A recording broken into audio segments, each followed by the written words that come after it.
Well, yes, Brandon, that is why we started the podcast right now. You guys Did we? missed on a great conversation about Hatsune Miku and how much Chris loves him. Chris You says, said him. Yep. I know what I Fucking said. anime weeaboos. Traps everywhere, man. Can't get rid of them. Oh, God. You just activated his trap card. Oh, man. Let's not get into Yu-Gi-Oh! Again. I wasn't talking about Yu-Gi-Oh! No, but Brandon brought it up. I think Brandon is referencing the kind of traps I am, and I think you don't know what I'm talking about. You do know the trap card meme, don't you, Chris? I mean, it was everywhere for a very long time. Yes, I understand maybe what it's it me means. who's talking I about was referencing that particular meme. I'm not getting into this. I think the problem is that I'm talking about a different kind of trap then. It's a term. Well, you're talking about the Bridget trap. Is that how you understand it? No, I knew what that was. I knew exactly what it was. Most people I know use the reference of June or something like that, like an actual anime character. Oh, I have no idea. Just let me show you some VNs. I don't need to see it. Welcome you to the guys- Texture Pop, guys. Unprofessionalism at its finest. Oh, you bet. I am your host, Brandon Carey. Joining me this week is Samuel Callahan I am the also host, Sam Callahan. and Chris Acharya. Fuck it, I'm the host too. So did you guys see my tweet earlier about a game that I want to make? I haven't checked Which Twitter. one? Let me see. I gotta go. I gotta remember the title. It's very important. Don't you have Control F? Oh, I'm on my phone, man. I do see that you have posted a nice, handsome new photo of yourself for your profile, though. Yeah, look at it. Which would make the 6th photo you used your profile in the past week. Yeah, but this time it's me. Yeah, I'm actually shocked that you didn't go I know, with I'm some surprised fucking it's not anime that icon. Well, it's funny But that I'm glad you did. the last one I used was a Vocaloid trap character, like the expanded Vocaloid universe. So that is hilarious to me. Didn't at one point those games try to do something where it was like, here's a personified anime chick version of like video game consoles? Like, wasn't that a thing? No, that's there. If you look up Windows 7 time TAN, you'll find a character that represents what Windows 7 is. Like, wasn't there ones where it's like, one for everything, here's a chick that's supposed to be the Dreamcast, or Yeah. here's somebody who's supposed to be the PS3? Yep. Like, There's also when the iPhone 6 came out, they had an artist I know drew a couple of characters for each of the iPhones. oh gosh. Yeah, it's totally a thing. I can't remember what it's called. There's a specific terminology for basically giving human personification to objects. Personification. I guess. I just think I just used a word. To Persona? Yeah, maybe it just was persona, but I thought there was a specific Japanese slang word that they used. I don't remember. No, Persona had an actual meaning before Atlas came and fucked it all up. Yeah. It meant mask. No, I don't mean persona. I mean, like, I think there was a word that they used for things Yeah. like the Windows The 7 word Pro. personification literally means to give I don't- non-human things human But I characteristics. think they had a different word for specifically, like, creating anime chicks out of things. Not just, like, the general personification. Avatar? No. We're not talking about The Last Airbender right now. No, Avatar also had another meaning other than that, I know, but I mean, I'll look it up later. which is derived from Hindi mythology when the god Vishnu would take on various forms. They were called his avatars. That's where we get the term from. I thought we got that from the Ultima franchise. Yep, definitely. Nope. I thought we got it from Blue People. James Cameron came up with the word avatar. No, it came from Hindu mythology. Don't lie to me, Chris. Look it up. I went to school once. This is troll history, is what this But did you? is. Yeah, I know. Fuck you.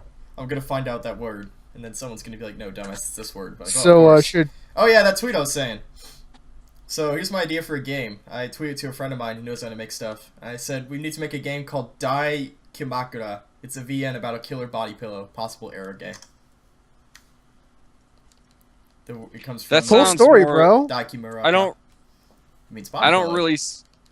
I don't see that so much as a game, more or less as I see it as like a cheap 1980s inspired like slasher flick of a Pretty killer great. inanimate object series of movies. Yeah, but it's a body pillow. I don't know yeah, if it could be. I don't know if it if could be you're better aware than of those rubber. old shitty movies. Yeah, but it's a body pillow. It's above and beyond that level. It's like Oscar-winning territory level. But at the same time, it is exactly at that level. So is it a body pillow of like a chick holding up a peace sign, and then if she kills somebody, then she's just holding up 3 fingers? See, that's what I'm trying to figure out, like what the design would be, because I don't think I could use like a licensed character. This sounds like the some plot to legal a problems. scary movie. To a scary movie. Yeah, see, that's what I was thinking. It's like, this seems like less of a game and more of like a cheap, inanimate killer object movie. Like, Yeah, but It just seems like the plot to Scary Movie 5. I mean, to be fair, we're talking unless about there has actually been a Scary Movie 5, in which case it would be the Scary Movie 6. There is a Scary Movie 5. Is Also, there? yes, I checked. I saw it recently on demand. I have not watched it. But the thing is, though, we're talking about VNs here, so it's not so much of a game, so much as it's text with pictures, because those pictures are very important. Also, it's cheaper to make than a movie, because I don't have to buy a body pillow, because those things are like really expensive. yeah, they are, which is ridiculous because It's a niche like market, man. I It remember probably buying costs like like a $12 full, to make. like I remember buying like a full size pillow once, and it just had Ohio State on it. Oh, And I so guess you'd really the like only to get difference would realistic be with like if I Ohio wanted to State. buy it. If I just wanted like a pillowcase with, I don't know, some chick on it that. But Yep. man, like I couldn't Just blow your mind. imagine wanting to hump a pillow. I'm sorry. It's like I'm pretty sure like product descriptions may not say that's what they're selling it for, but there's somebody that buys it for that purpose. But man, I'm just thinking, I'm like, I don't want to dirty up a pillow like that. It's Don't worry, man. I have seen guys hump computer monitors on my Twitter feed. It can be so much worse. And he's famous on the internet. that does sound worse. Like That does especially- sound worse. Imagine a Swiss German guy humping a TV monitor. How about I not do that? Was a CRT? No, it was like a new LED monitor. Then I said TV monitor. I meant to say computer monitor. He had a I wallpaper. was gonna say like, but at the same time, like, was it a CRT though? No. It's part of the present, man. Well, that's He just doesn't stupid. need that display lag for his humping skills. If he wants to worry Yeah, about but- fucking lag. But there's not much there for like a What LED the flat fuck screen. are you Like, people talking about? Oh, yeah, I didn't really talking think about that. humping monitors, man? I mean, well, I guess it's kind of like... Why are we talking about humping monitors? It's a very Because important guys discussion. who are only into flat screens are sheep. They're shitty people. CRTs can be I'm attractive calling too. it. CRTs are real people too. That's the episode title for the week. Oh, we're probably gonna find a better one by the end of this cast. We might. Someone's gonna have to write these down because I'm gonna forget all of these like a minute later. This is the probably I'm gonna hands down say weirdest intro we've ever done. Probably. So Yeah. Now that we One, have two. brought on a new anime fan base and gotten rid of all the video game fans we had, let's talk about Sword Art Online 2. And Sword Art Online 2 is terrible, Why? and now that we lost all the anime fans, we can get back to business. Was there anything newsworthy that happened during the week, or I mean, we know some games came out? We'll talk about those later. But yeah. I mean, I can't yeah. really think of much. Like, I feel like there was something that was really big, and I don't remember what it is anymore.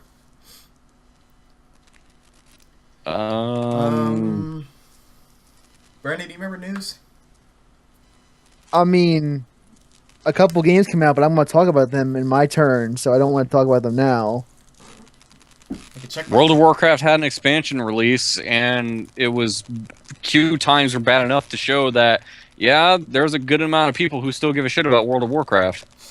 So Yeah, I mean, that kind of reminded me that to regurgitate some of the stuff I've seen on like Giant Bombcast about news. I know they talked about how Drive Club, that PlayStation game, still doesn't have working online play, or like perfectly working. that's or, out like, now, isn't it? It's been out for a month. Yeah, Holy And, shit! like, Yeah, it's got and like no one online, but it cares. has no challenges, and the PlayStation Plus free version still isn't out, and just like it's a complete mess.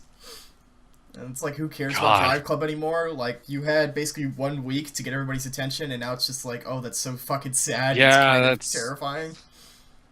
They're gonna have to release Drive Club of Realm Reborn or something. It's the only way. Something. Where's my The thing was, like, Drive Club membership renewed. The thing was, like, Drive Club would have been one of those things that I would have been super interested in if I had owned a PS4. Because I have a soft spot for driving sim games like that, like Forza and the like, but holy shit. The launch has been super fucked up for that. So yeah, there was that. There was Drive Club, Master Chief Collection. People still can't get into matches online, which is Really? Yeah. The thing I find funny about the Master Chief Collection is, like, the only real standout part of that package is the fact that it includes Halo 2, which was the only game that did not bother to do a re-release of until recently. Mm-hmm. Like, Yeah. I don't know. I still have my fucking Windows Vista exclusive version of Halo 2 on PC. Yeah, buddy. Yeah, I still have that. I still have my fucking PC copy of original Halo, come to think of it. You know, guys, Which is Nintendo's online infrastructure is amazing. It depends on the game, I will say that. Define amazing. Terrible? I agree. Yeah. Because I got disconnected from online, and then because the game disconnected me before I could join a match, it says, hey, you can't join for another 10 minutes. Like, it treated it like I quit a match. Ooh, ouch. See, I don't have these problems with Mario Kart. That. I don't know. It blames you for its fuck-ups. Yep. Actually, there was something that was actually fairly interesting. I want to say pretty interesting. Was Jim Sterling basically went indie? Yeah, that's pretty cool. Oh right, that was only this week, wasn't it? I could have sworn I talked about it last week, was. But I guess not. We must have talked about it in the Skype chat. I don't think we talked about it, like, on the cast or anything. We didn't know. I remember now. Yeah, Jim Sterling basically, and, like, I went to his Patreon page where he basically just explained why he decided to do this, and Yeah. if anything, you know, I was glad to see that it wasn't because there was hard feelings between him and the Escapist. Certainly not, because But it does still leave room for interesting conversations, because the reason he explained is because he was sick of, he was feeling that it was being dominated by advertisers, and he didn't like. Yeah, Which he is didn't like a real the problem in some sites. Yeah. Yes. Some more than others. But Especially the Escapist. yeah, I view them on mobile, Yeah. and I see constant ads, even on the mobile version. there are times I go to the Escapist and it's like I can't even look at it on my phone because the fucking ad doesn't load right, and then it just blocks the Yeah. entire screen. I can't remember. Is the Escapist one of the sites that does the weird thing with ads where it pulls up over the entire screen? You have to exit out. Yes. Oh, it's Yep. one of those. Because I know like three Yes. sites that Yeah. do that, and they're the worst. That just Like, makes me not want I to don't read your think article. Period. Like, I don't think Destructoid is that bad about it. Like, Destructoid, I can still look at that shit, you know? Let's see what's happening. And- Well, Circle has that creepy feature article stuff that's like That's the sponsor. sponsor article. Yeah. Mm. I'm that's slimy to me. I'm not gonna lie. Like, that's just plain slimy. So the thing that makes me Giant wonder, Bomb, though, I is, know. like, has this happened recently, all the sponsored stuff, or are we just now noticing it? I think we're just not noticing because with Destructoid, that Terra Battle article I was talking about last week, Yeah. Yeah. that's been on there for a very long time. Yeah, but Mm-hmm. like years ago, is this still a thing? Because I don't think they're being paid any less. In which case, like either they want more money, or we've just never noticed how many ads have been on these sites before. I think the other part of it is that you still have a number of people out there who are using something like AdBlock Plus. Yeah, I wonder if Which- it's becoming even more common than before. Yeah, which does put an unfortunate hurt on video gaming websites, as well as, you know, anybody who is a content creator on the internet and is simply trying to do that to Of make course, a living.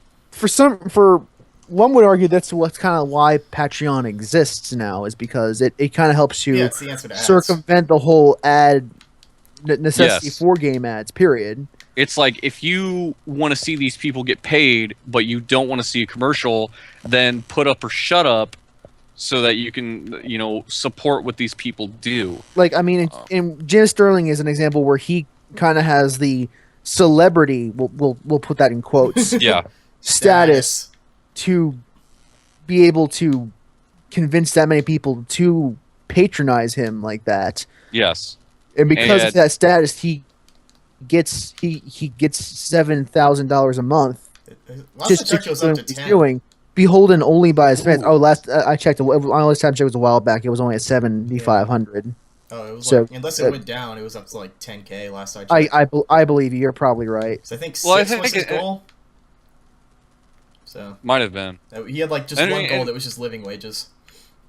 And I mean, what's interesting about Jim Sterling in particular is that he really, like, there are a lot of people who will try to say, like, all kinds of bullshit of, like, you know, pushing the envelope, do whatever. Like, Jim, and one of the reasons I really respect him is he does not give a shit about a lot of stuff. He is not afraid to call bullshit on just about any company or any time or anything. And especially when it comes to some of the more politically charged episodes that he had done. Like, I will never forget the episode where he straight up showed that guy straight up shooting himself on national television. Mm-hmm. And it's not like he just put that in there to be an ass. He put that in there to prove a point that, you know, despite how much the government wants to say that all of us video game players are desensitized to violence, when we see real violence, it still affects us greatly so. Like, I hit a fucking deer last weekend, and well, not last weekend, the weekend before, and I was pretty shooken up about that. Yeah, definitely. So, yeah, but to get back on track, you know, I do like that, you know, Jim is getting the support. He rightly deserves it. I just thought it was funny when I watched his first Inquisition after he got it back for himself. He's like, "We're going to something incredibly different. We're going to talk about Ubisoft again." Yeah, I remember that. Yeah, like he hasn't been bitching about that this whole time. We're going to something that's completely unique and fresh and new and different, and that's bitch about Ubisoft again. Yeah. Although the thing though being that now that he's kind of on his own and he's independent. I have to wonder, like, how many people are there left that he has to go through when it comes to something that he wants to show that he may or may not get approval for? Like, yeah, see, that's what I was going to mention, is that now that he's gone independent, I would say there's almost nothing stopping him from just doing what he wants. Aside from typical, like, embargoes and stuff like that. Well, yeah, but, like... Which is in its own become a minor scandal. Yeah, but there's no... Which is stupid, there's, like, no company he can't not talk about now because he's not beholden to advertisements or any sponsors. Yeah. No. So as long as he stays he's only beholden to the people who are donating to his Patreon, which is everyone. Yes. That'd be great if they were like, if you don't talk about Ubisoft once a month, I'm quitting my Patreon support. You must always talk about Ubisoft. Oh, God.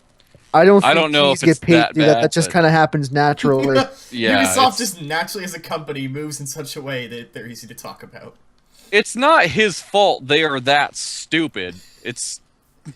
Oh, Assassin's Creed Unity, Game of the Year, right? Am I right, guys? Oh, we'll get to that. Can we yeah. Why don't we just get Let's into just it? roll on into it. Yeah, just get into it. News was great, but let's talk about Ghostface. Ghostface, No Face, women are too hard to animate. So many jokes. I don't know. The women are too hard to animate was probably the funniest one I saw out of all of them. Yeah, that with, was... Like, the woman with, like, her legs bent. I don't know if you saw the end product. Apparently, they are. They're really difficult, guys. The Ubisoft's animators and programmers are legitimately, apparently, not that competent because they can't get it right. I would just. And you know that firsthand, don't you, Brandon? Yeah. What I want to kind of okay, since we're talking about Unity first, let's just go right into it. I bought and I'm playing Unity. Yeah, I have been playing Unity this week. We'll just go into right into my turn and start with it then. I'm so sorry. Because this is a great transition. So, Unity, it's a very intriguing game. Now, I have to ask, how is it intriguing? It does a couple of things really good. There's a lot of things that piss me off. Let's start with the basic one. As you know, in most Assassin's Creed games, there are treasure chests scattered all over the world, and if you collect them, you get the money from the chest. That's fairly standard. That's been started from 2 onward. You all know this, yes? But it feels the best in 4 because you're a pirate. Pirates. In Unity, it's... though a lot of those chests are still there. Some of them need to get picked. They're locked picked to open them, and that's fine. But some of them are marked blue on the mini-map. And when they're marked blue, What that means is that you cannot open them. Mm-hmm. What you need to do instead is use the companion app Oh Oh, to my have- companion app. I no! love to the have companion your app. notepads open the chest for you. Oh fuck! What? I love companion apps. They're my favorite. I love taking out my phone when I So play because I'm a games. very thorough game critic, Critic. I got the free Unity companion app on my phone just to test it out, just for lulz. They gave it to you for free. What a deal. Great guy, Ubisoft. Yeah, this is my press credentials coming in. That's where I got that from. I can see where this is going. But I want to clarify that my phone is less than a year old. Right. Mhm. Do you have It what cannot- phone do you have? I don't know the name. He has a It's phone. an LG phone from Verizon. Okay. It's a phone. It's a But working it's phone. upgraded for my Droid 3 that I had before. Yeah. Point is, you have a phone that is not old. The Assassin's Creed Unity companion app will not run on my phone. Oh shit! I feel like I And should here's go- the story behind that. First, I said, you know what? I was in the middle of a lecture in college. The teacher was boring and wasn't teaching anything new, so I said, I'll try the companion app now, see how it goes. And it wasn't working. Then I looked it up. Turns out you need to actually have the game running on your PS4 Oh my while god! the companion app is up. Holy shit! Otherwise, it will not work. Oh my Assassin's Creed. fuck me! This Assassin's Creed Pirates. you- Assassin's okay, Creed so- Unity, Assassin's Creed 4. So I followed the FAQ. I had Unity up on my PS4 as I was playing. I still couldn't get the damn thing to run. But I do know that you need to have the game running as you are playing the app. But if that's such a requirement, why wasn't that just? Why does this need to exist? Is why I'm asking. Well, What is the case for this? I read what the features of the app are. It is a Jeep. It is basically, it has the whole map of the game world on it. So you can just bruise that at your leisure while you're playing the game, and maybe you can use it to help you find stuff. That's not offensive. That's fine. I'm offended. But, like, if you're just playing Unity, I can't honestly see a reason why you'd want the companion app open, because I don't know about you guys. If I'm playing a game on my PS4, I don't look at my phone. Mm-hmm. I no, don't do this that. like I think this I mentioned it goes up all front. the. No, sorry. Like, there's really no reason this could not be in the base game. Yes. That's been my argument ever since fucking E3 when they had the showing for the Xbox One, saying like we're all about the dual screen experience. Oh, It's it like, was you know called, what? why does this Smart need to be Glass there? was what it was called. If it was just in the base game, and then I could play it on the go on my phone through the app, that'd be fine. I wouldn't have a problem with that. That was completely optional way to enhance my gameplay, maybe play Unity a little bit in a lesser know, way when Like I'm that not, bullshit when I- Watch Dogs app that they when had. I can't play it on my I console. still That would be remember fine. that you used that app on me while I was playing Watch Dogs. Yep. It was super And weird. then I failed. It was super fucking weird experience. Just like all of a sudden, Yeah. just like, you're being hacked! I'm like, what? The other way that Assassin's Creed Unity kind of irks me a little is that there are certain rewards that are tied to your Assassin's Creed Initiates online account that you may or may not have. Wait, is Initiates like a Rockstar Social What? Club deal? Kind of. Is it the Kind same as of. your Ubisoft account, or do I need Like, a is it separate stat account tracking? Is just it- for that? You can link it to your Uplay account. But I What is require a technically separate a account separate for one entity. set of games owned by the same Oh my- company Oh, who needs a separate account for their games to play on my computer. Here's the better part of I that. need two It accounts does to get play a game. better. It gets better. What are the fucked up edge cases for these though? Where does this all You can work? get additional rewards and level ups by linking each of your games to this Assassin's Creed Initiates individually, starting from 2 and upwards. By connecting them to Uplay. Now, if you already have Uplay achievements, you have not yet connected them to Uplay yet. You had to actually go into the game and do it for each game one at a time, from 2 onward. I sat there, I was like, well, I could do that, or I could not do that, because you should already be able to do that because I have Uplay achievements for them, fucking Ubisoft. Like, what was the case for all of this bullshit to be in place, though? Well, if your initiate's profile, it tracks the things you do in Assassin's Creed games, and you get experience on this profile and level up, basically on it. Aside from that, there's seemingly no real purpose. Because although it does have a cool thing where it takes your the data from your play sessions and gives you this is your style of play kind of thing. That's kind of cool, but not really that important. But the thing is, it's like I don't see how and why this needs to exist outside of the game itself. If I want to see stat tracking, there are a number of games I know where I go into the fucking main menu and I look at where it says stats and I can see everything I've done, how many times I've done it, where I've done it, and why. I can see all that in the game. I didn't need to go to another fucking website or get a fucking companion app or none of that horse shit. Chris Acharia? It's built right in. It's built right in. I'm not done with this yet. I know you're not done, but this is fucking horse shit. Even better, if there are certain outfits in the game, like Ezio's Assassin's Creed Brotherhood outfit, or Connor's outfit, or Edward's outfit from Black Flag, that are tied to this initiate. So you can't get those outfits unless you have a certain initiate level. So it's by doing tasks in the game. You need a secondary account to the primary account that you need to play this. To unlock all these bonus outfits. And to top that off, these outfits exist as chests in the game that you cannot open until you have sufficient initiates level. That's stupid. Can I just read some Apple App Store reviews of this app? Well, better yet, I just want to read the titles because I looked it up.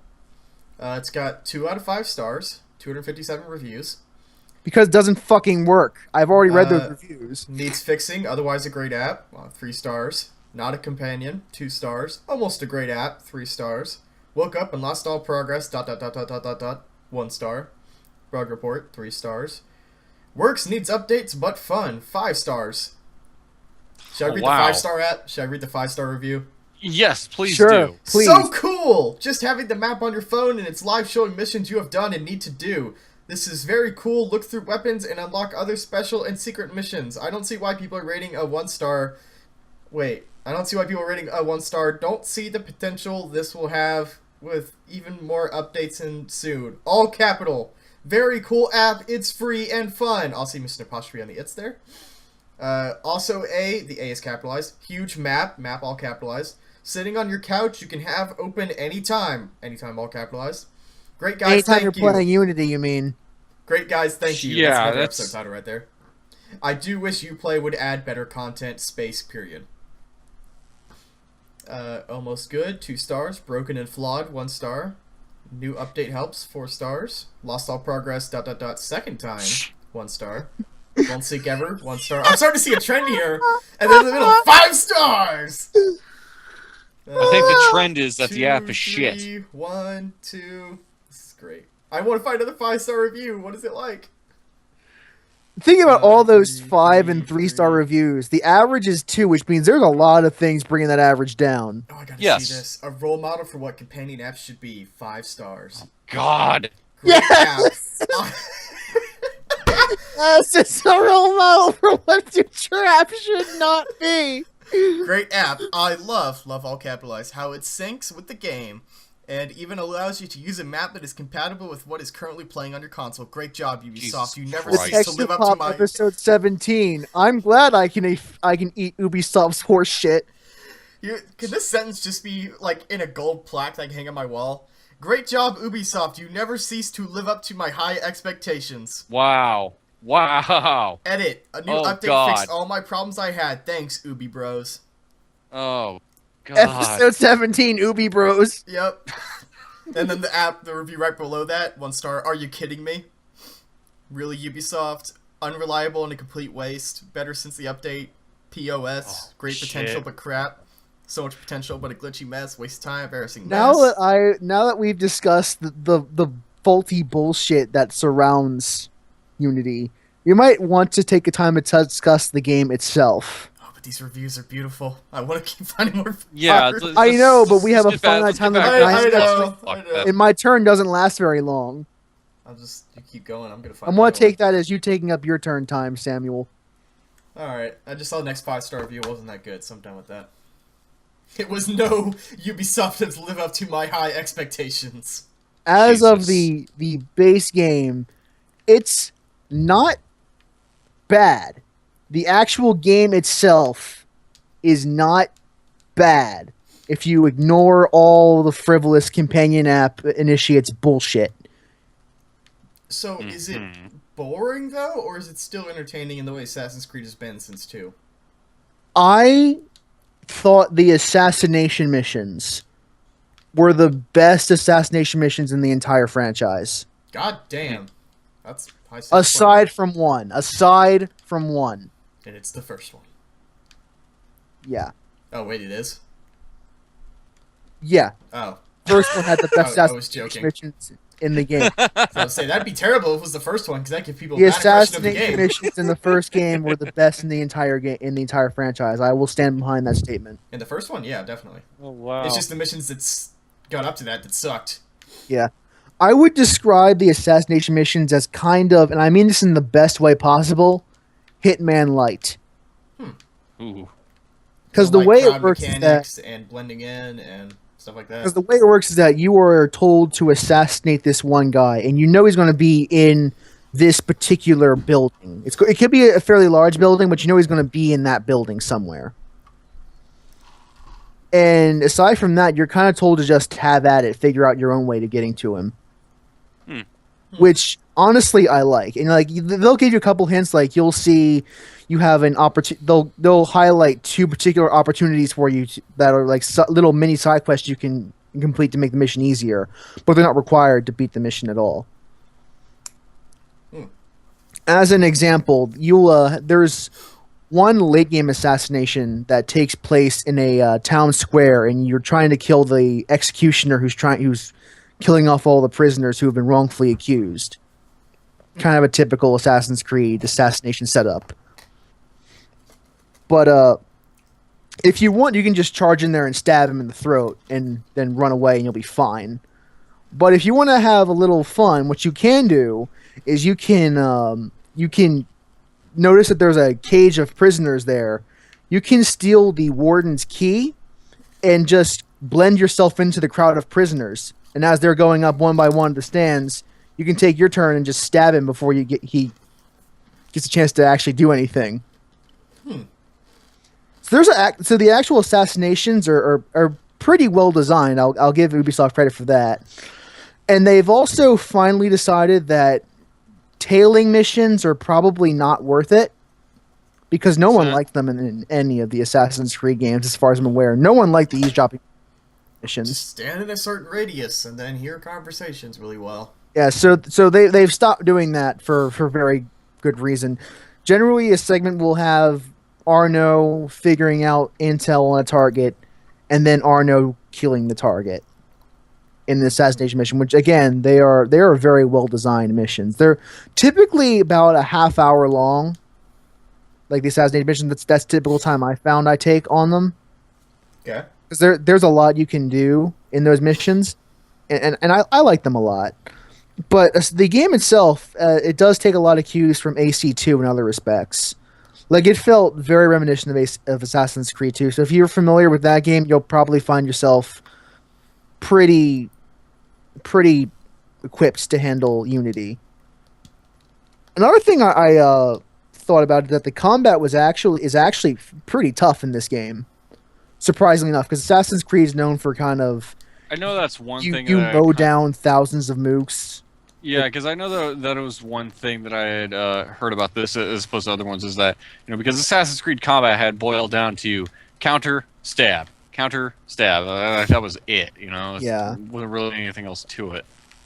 And to an extent, that's true here, although it's a lot harder to get your timing right because you'll find that a lot of enemies are attacking you at the same time, and you gotta, instead of taking the time to capitalize on a parry, you have to parry someone else who's about to attack you, which does add a lot of interesting timing elements to the combat. And if you don't come in fully equipped, you probably can expect to die if you're fighting a legion of more than, I'd say, 5 or so people. Mm-hmm. Hmm.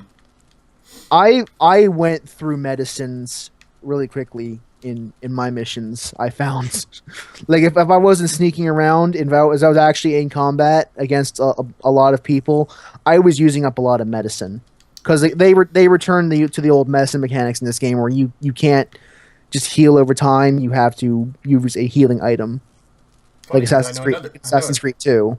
I know a game I totally played this past week where you have to use healing potions. You played an RPG? Yeah. But a game Play that Dark did have Souls. regenerating health, but now it doesn't. Then that doesn't sound like Dark Souls. But No. aside from Dark Souls never had regenerating health. Or aside Demon Souls did. from that, on a technical front, I didn't notice any of the faceless nightmare glitches fuels. or any of the annoying crowds interrupting Napoleon's speech glitches. I have not even heard of that one. Oh, there's a YouTube with a cutscene where Arno is talking to Napoleon Bonaparte, and As you would. yes, and right in the middle there's a couple of NPCs from the crowd just completely obliterating the scene by just doing the random NPC spiels. So you can't hear Arno and Napoleon talk because these NPCs won't shut the fuck up. That's impressive. That didn't happen to me, but I did notice some frame rate issues in a couple of Jason! it. Jason. Jason! Sean! There were a couple of noticeable areas that we had some frame rate problems. Like, and they weren't game breaking, but they were noticeable enough that it really threw me off out of the experience. Did you encounter any like falling through the floor stuff? No, I did not. And have you beaten it? I did. Oh. Yes. How long is it? Like standard Assassin's Creed length? It's 12 segments, but each segment feels pretty short. Might be shorter So than it doesn't most take a very long time if you're just plowing through the story to beat it. And speaking of the story, I'm not sure how I feel about it yet. Huh. I wonder if the companion app will make the game any longer. Because I was disappointed that the story really didn't involve the French Revolution that much at all. No, is it just like a Ooh. backdrop? It feels a lot like just a backdrop, and Ubisoft did kind of say they were going to go that direction for the French Revolution, but it's still a little disappointing. Man, French Rose is a cool event. I wish they had done more of it. Yeah. I mean, they could have, because Assassin's Creed 2 did that kind of well with that story, where you actually took place in the Pazzi conspiracy and trying to prevent it. That was a real historical event that was really fascinating to play. Yeah. But for the most part, it's a backdrop, and Arno and Elise, the two main characters, don't really even comment on it all that much. I'm just like, Just yep, saying people are it's a- totally get beheaded. So, yeah. Yeah. I saw Sir Francis get beheaded yesterday. And even the Assassins and Templar, like the grand plot, takes a bit of a Backseat. rain check, for lack of a better word. Like, because the premise of the game is that you are playing Helix, which is the new software that Abstergo has put out to play all these really cool historical figures. Yeah. Yep. Like Arno. I And while wonder you're if like all those consumers like, I just want to play Ezio again. and while you're playing that game, the assassins hack into your Helix to tell you that the people whose game you're playing are secretly evil. This was a setup for Rogue, right? No. No, Rogue is you playing as an Abstergo employee. I think Oh, it's, like, okay. So directly you're the after same 4. dude as you were in AC4. Black Flag. Oh, okay. Yeah. And we'll get to that when I talk about how I finished Rogue. Just a lot of Assassin's Creed this week. But yeah, but it seems like, but the whole thing of you're just some faceless dude, you know, like they never. never once it seems like they'll ever make any other mention to, oh hey, remember when Desmond died and now the precursors are going to take over the world again? How's that going?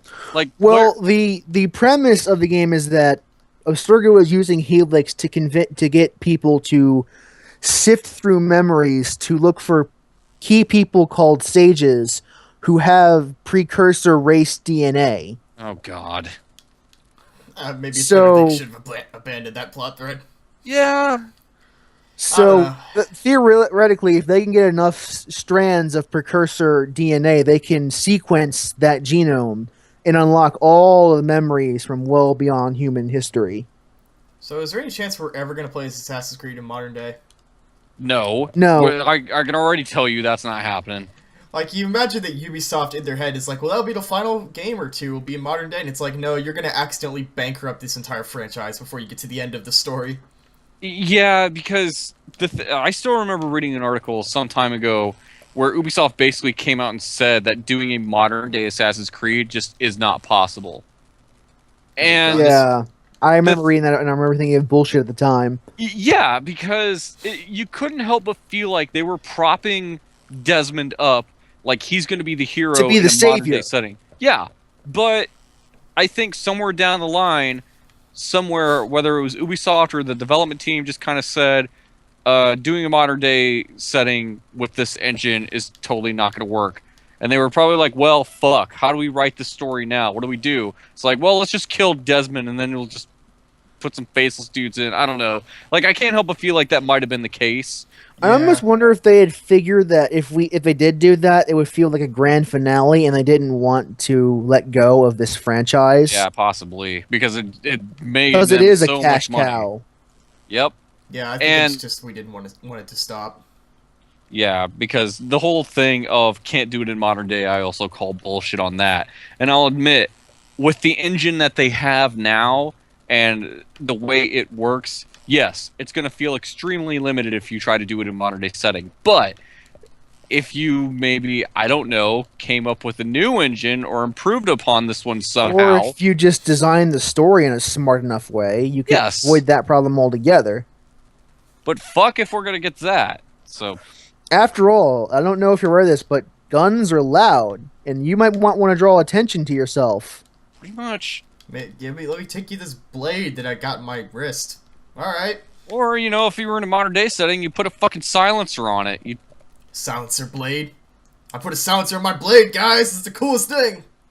Well, I mean, God, it's Arnaud has a phantom blade that's basically just a hidden blade plus crossbow combination. Because why not? Yeah, it's called the Phantom Blade. See, it's funny Which is is that a- I think one of the arguments I've heard for why not put it in modern day is like, because guns would kind of ruin everything. It's like, why not just make it a straight up dystopian Stealth future game. of... Why not just make a dystopian future of like, oh, guns are being banned by the government, so only select people have guns. I And then think guns that become like the super guys that you can't ever be seen by them. I don't know if you live in America, but that's highly implausible. yeah, I mean, I think- if the future is dystopian enough, if you put it enough thousands of years in the Honestly, future... I don't know if you live in America, Simple I live in America. That what you just said, that will never happen. Are we talking No. about America, or are we talking about America, the brave, the bold, the free, the bald eagle on the American flag with the guns intersecting? I'm talking about Oh. America. Oh, okay, yeah, that wouldn't work then. It would work in America, as in, but like, not you will America. not take my guns away. I would like to see some redneck getting mad at Assassin's We- Creed. How dare you not have guns in this game? Misrepresenting the Americans. That'd be great if it was like a resistance Like, you that can was like a explain- bunch you of can even- rednecks with guns. You can explain why the assassins don't carry guns. They're allowed. I would just nope. I like my idea And better of their like whole a southern their whole resistance gimmick is has that they're guns. quiet. Oh Well, god. fuck. I mean, in Oh Assassin's fuck it. Creed You know what? 3, Just you have make it that Call of dude Duty. I carrying don't a. care. Just In put guns in Assassin's it. Creed 3, you have that dude carrying a fucking flintlock. It's Yeah, they were just shitty guns. Was the way they solved it. yeah. I don't know. Oh god. But Just going back to Unity's story, we have to talk about Unity still. it is very much a love story. Well, I'm out.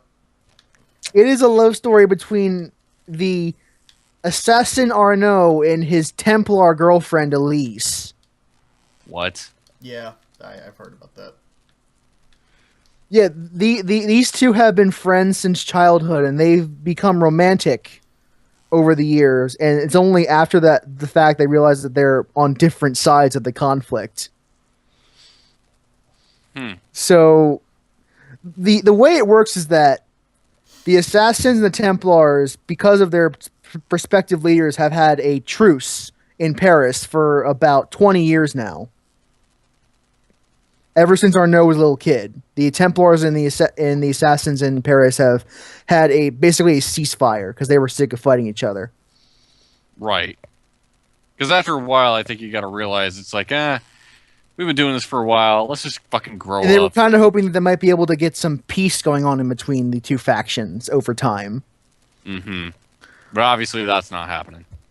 So Elise's father was the Templar Grandmaster who was making this peace deal, and Templar agents within the order killed him in order to keep the conflict going. So Why now, not? Elise is on the outs of the order, and Arnaud is trying to help her. Arnaud. But What about RES? because he was supposed to deliver a message to him that he didn't know at the time was a warning that to the father that he might die that night. He didn't know that until after the fact, obviously, and so he feels really bad that he didn't do his best to give him that message in time. Because he's survival guilt skill. tripped the whole time, basically. Yeah. So he's helping his girlfriend figure out who killed her father so that she might be able to get revenge and maybe get back to the way things used to be. And then they can be together. It's basically Romeo and Juliet. I mean, I guess they chose the right country for it, but not really the time period. Oh god, no. French Revolution, known romantic era. And in their defense, Elise is a decent character. She's not badly written. She does enough in the story that you can plausibly. She's not some woman in a fridge. She does a lot for the story. So I'll give it a pass, but for this time period, it felt like a mistake. Yeah, Okay. I'll agree with that. Yeah, it's... I don't know. I don't know. I'm definitely gonna pick it up just because I'm a pretty big It's fan. worth- I'm like just short of diehard for Assassin's Creed, but it's like It's I have so worth much playing stuff to play. just to analyze it. For someone like you or me, Sam, it's worth taking a look at with a critical eye. Sure. That's why I own bad games. I would probably take And this... people who are fans of Assassin's Creed will probably end up liking Unity too. Yeah, I've got a coworker of mine who loved it. Because I remember, like, some of the criticisms I heard about it, which I think are rightfully just, are the fact that this game may not be as bad, but the fact that I'm running around in a city, European countryside, or European city, all this bullshit, this would feel okay if I hadn't done this 5 or 6 times before, years in a row. Yeah, that's the biggest thing is that Ubisoft really did kind of shoot themselves in the foot releasing the same fucking game on an annual basis. Why would anybody give a shit about Unity? You've done this 5 times before in years past already, in a row. Like, Yeah, it's not a bad game, not by any stretch. Just stay tuned for next year when they call the next one Assassin's Creed 5. No, I will fucking laugh so hard if they do that. It's like, okay, now this one is 5. So what? Unity and Rogue were the 2 bullshit ones that we ignore or something? Like they're the side story? What the fuck? Yeah. I would not be surprised if they pulled that. And speaking Of of course, Rogue, that also means we have to consider Assassin's Creed 3 a main game, which is terrifying. speaking of Rogue, I finished that one too. So, what I've heard from the Twitterverse is that Rogue, story-wise, is much more interesting. It definitely is much more interesting. The plot is really really better. I like Shay so much more as a protagonist than I did Arnaud personally. Although again, Arnaud is not terrible. It's just he's the wrong story. Yeah, I've also heard he's basically just shades of Ezio, which would make It's- sense yeah. considering the setting. Because and everybody the- loves there is- Ezio. Again, they're taking a lot of beats from AC2 in this game, and you can definitely notice it. I mean, it's cool and all, but like we had 3 games with Ezio and a short film. Like, I'm kind of good. I literally, through Assassin's Creed, saw him live the moment he was born to the moment he died in Assassin's Creed. And that's rare for a character. Yeah, and that was really cool. So it's kind of weird when people are like, let's make more. And I'm like, no, his story is done. I've seen every bit of his life that's important. Literally, it's over. There is nothing more they could go into with that. Unless he's a ghost. It's like, I don't know. It's like, how many more stories do you really want to cram in between? It's just like, fucking stop. But then you encounter this problem with Arno, where it's like, well, you just made Ezio again. It's like, well, people wanted Ezio. What do you want? It's like, I don't want Ezio, but I'm not the main consumer, I guess. Yeah, and Shay is a much more interesting character than Arno was. Because the thing with him is that he was an assassin, but after a very traumatic event, he joined the Templars because he didn't think the assassins were in the right anymore. And I really don't want to spoil that because it's a really, really interesting twist. The exact reason as to why he defects. Although it does kind of once you know that he defects the Templar Order, you see all those guys who he was with in the Assassins, you think every single one of them is going to die. Every single one. And, pretty much. And you wouldn't be wrong because that's exactly what happens. Every single one of them dies. I'd say spoilers. Except for Achilles, who needs to survive to Assassin's Creed 3. Right. Oh, right, Achilles, right. Yep, it's all coming back. Yeah. I have no idea. Wait, is this before 3? This takes place technically before 3 did, although at the end they jump 20 years forward, which technically makes it after Assassin's Creed 3, the ending, but the rest of it is before. Fucking... Because, people really remember that lucrative story from 3. Yeah. Although, no. God, as a quick aside, I have a copy of 3, and I do plan on trying to play through it. I mean, it's worth playing just to see how it ends. 3 so much. I remember that I was playing it before 4 came out, because you remember the first 3 hours of that game are great. Everything else after that is total horseshit. Oh my god, I remember playing that game, and it was a nightmare. You know what I'm talking about, don't you, Asher? Well, yeah, I mean... I remember, long ago, like a year... or right before 4 came out, I was playing through 3 and telling you about it, and I was like, please kill me, oh my god, it will never end. The nightmare never ends. I must kill Charles Lee! And it has such a ridiculous ending. Although, I don't know, maybe it's not the worst thing ever, but just coming off of, even with Revelations being kind of a downer, just coming off 2 in that series to this... And then going back to 4 made 4 fucking amazing by comparison. Yes. It's just all in comparison to each other. That's what happens when you release shit every year after year. God, I think how much better they could be. The big thing that they were pushing with Rogue is that it kind of ties into Unity in a little way. And once you know that he's a Templar, it's kind of obvious how that link is, because in the beginning of Unity, Arno's father gets killed. Yep. The twist is that at the end of Rogue, you kill him. What? Yeah. So you as Shay Patrick Cormac, the Templar agent, kill Arno's father. That's the end of the game, and then you tie right into Unity. I've long since passed the point in my life where I even care about spoilers, because I will literally forget this by tomorrow. I'm probably not going to to atrocious memory. It's not really a spoiler because it's really obvious once you do the final mission. Also, I just don't care. So yeah.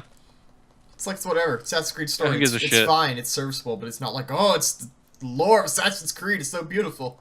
But I will say that in terms of story, Rogue is definitely one of the better Assassin's Creed games, just for analyzing that central pillar of Templar versus Assassin conflict. Although you don't really ever feel like you're it's this weird thing where you simultaneously feel like the Templars aren't bad guys, but you also get this twins that you're working with the bad guys. Are they kind of dastardly in their speech? Well, I mean, The only one that really comes off that way is Hatham. Because he's a dick. Yeah, because he's a huge prick. Yep. Arguably one of the biggest in the Assassin's Creed universe. Although again, that does make his character arc in Assassin's Creed 3 that much more interesting. Yep, and Chris is gonna love it when he plays Assassin's Creed 3. I can't wait for that episode. Yeah, I know. I'm slowly but surely like. Sorry for spoiling that for you, Chris. Even though you. No, I don't give a shit. Fucking Connor's dad is Hatham. Yeah. Yeah, I know. I the big already twist do of that. Assassin's Creed 3 is that for the first 3 hours you're playing as a Templar. What? Yeah. I kind of figured that. Spoiler. So. It was sudden to me, but I played. We already established I don't give a shit. We should just put in the description. Look, if you care at all about the Assassin's Creed story, just don't listen to the first hour. Episode 17, Assassin's Creed spoiler cast. All the games. Okay, so Assassin's Creed 1, he plays Altair, and he's the bad guy. And then he plays Ezio, and he's the bad guy. Everybody's the bad guy. All assassins are evil. So yeah, that was those were my week in gaming. Although I do want to say that usually I would just do an impressions piece after beating a game like this. But for Assassin's Creed Rogue and Unity, they have welled up enough emotion in me, both good and bad, that I think it's worth doing a full-fledged press start to discuss column on each of them. I am looking forward to this train wreck. And I know some people in the crowd might not know the difference. So I'm going to... It's about video games. Basically, an impressions piece, if I do one of that, it means I really didn't have a whole lot of critical analysis doing a game, but I just kind of want to do a quick review-like thing of it. Nothing too fancy, just to get something out there. If I'm doing a press start to discuss, it means there is an aspect of the game that I really wanted to get into detail in and talk a lot about it. So with these, the thing with Assassin's Creed is that they are both so bad and so good at the same time that you almost have to talk about them critically, because they teach you so much about games and both what you should and what you definitely shouldn't do. Yeah, it's the whole thing. Should I climb a tower to unlock parts of the map? Like, I can basically go to Assassin's Creed 3 and go, do nothing on that. Don't do anything in that game. So why does Shadows of Mordor do this better? The combat's better. I Also, don't remember if I mentioned it, but like, no, I did. That after I beat Shadow of Mordor, I really stopped giving a shit about that game. Like, I think people are talking about it in like the Game of the Year awards, like the Not Spike TV Game of the Year awards this year. And Shadow of Mordor was up there for some stuff, and I was like, dude, that game is like, the combat's great, everything else is fucking terrible. The story is a piece of shit when you think about it. It's a revenge story. My wife and child died. Oh, yes. Oh, shit. Stand next to Max Payne. So what? Right He's here. Ezio? He's fucking everybody. He's just like, my wife and kid died. Well, you go kill the guy's kill wife or kid. There's no twist about how he's a terrible person for doing so. It's just... I think even Seamus mentioned, it was either him or somebody else mentioned the idea that the Uruks are a really interesting enemy because they're completely irredeemable. Like, there is nothing... They're not like humans. Seamus talked about how the story in Shadows of Mordor was complete horseshit to a fan of the Lord of the Rings. Yeah. Because the central pillar of the Lord of the Rings lore is that revenge is not a good idea. It's the worst thing you could do, and that's what they do, and they say, yeah, it's a great idea. I'm really glad you did it. There were, like, no negative consequences for what he did whatsoever. Like, because the essential pillar of the lore in the Lord of the Rings is that going after killing someone is always bad, so you should probably not do that. I just can't wait to see the awards go out for that game. And war so is only something you should do if you have literally no other options. I wonder if we should host like a podcast award show. That'd be fun. I'm coming with that deal on the fly, man. The Texture Pop Awards ceremony? Yeah, but it's got to be like really dumb awards. Like best use of cloth physics. Just like shit like that. We're all just going to come up with our each category. Worst customer service goes to Cinnabon. I did not receive my Cinnabon. Because if I want cinnamon on my bun, I can't get that at Cinnabon. Wait, you can't? So no cinnamon? Not the one I go to. Oh. We should move on. No, Brandon can't move on. Not until he gets cinnamon. Yeah, that was my week, though. So I don't want to take up any more of our precious time. Precious time talking about Cinnabon. Chris, what did you do? Fuck Cinnabon. Oh, so the major thing was I got Super Smash Brothers for Wii U, So did I. and to kind of preface this, I do not Preface. own preface, whatever. I don't own a 3DS, so I can't really make any comparisons to the 3DS version of the game. Although aside the fact that I do want it, but It's pretty good. this should have been as simple because I paid for the game in advance, and this should have been as simple as I go there, pick it up, and walk out.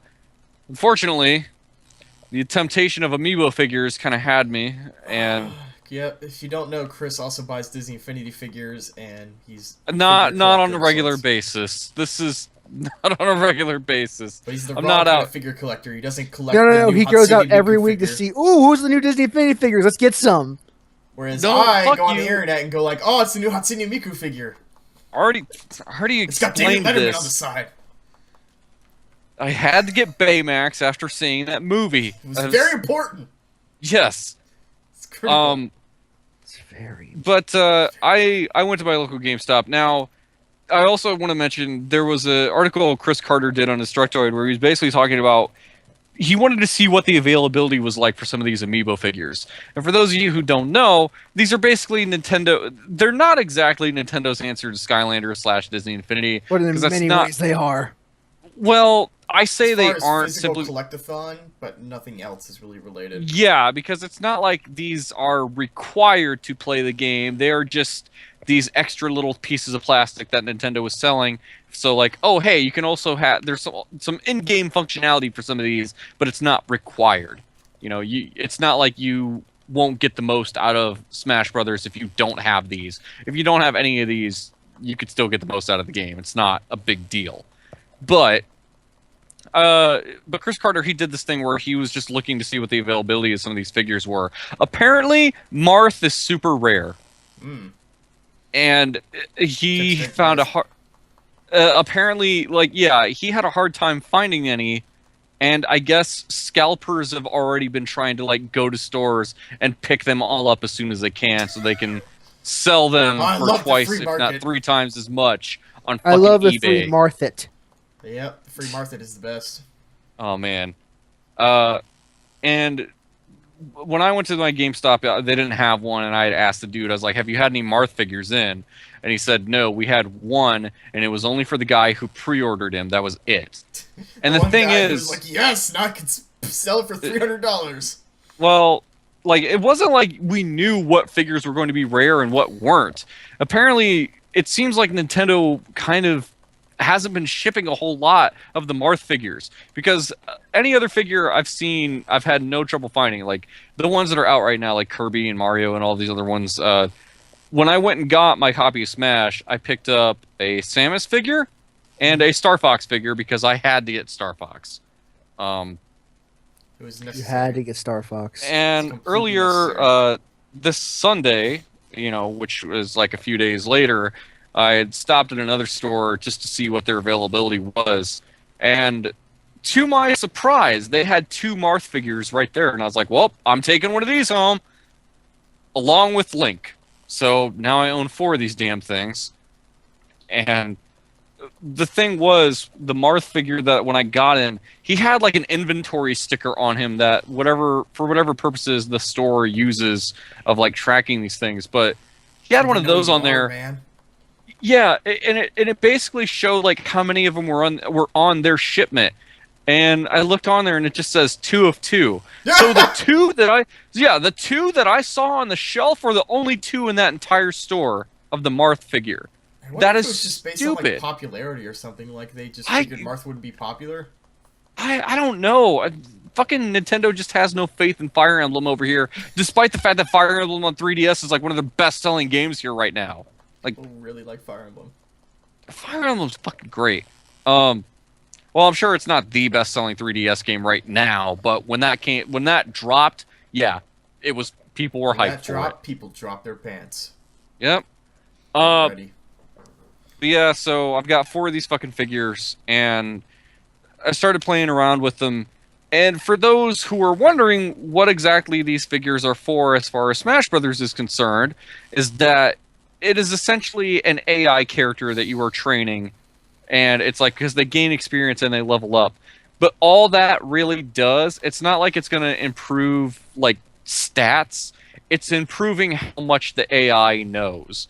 Because the higher the level the character gets, the better the character is at fighting in the game.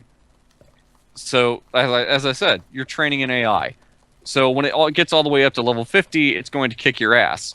So, unless you play with it in a team, and then it's like, oh, it's going to kick the shit out of other stuff.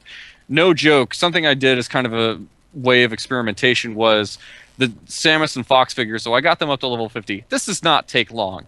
You could do this in a day or two. And I got them up to level 50, and I decided I'm going to do a team game. I'm going to do 3 team matches with these 2 figures versus 2 AI with the difficulty cranked up on the AI. Right. All 3 games, the level 50 amiibo characters won.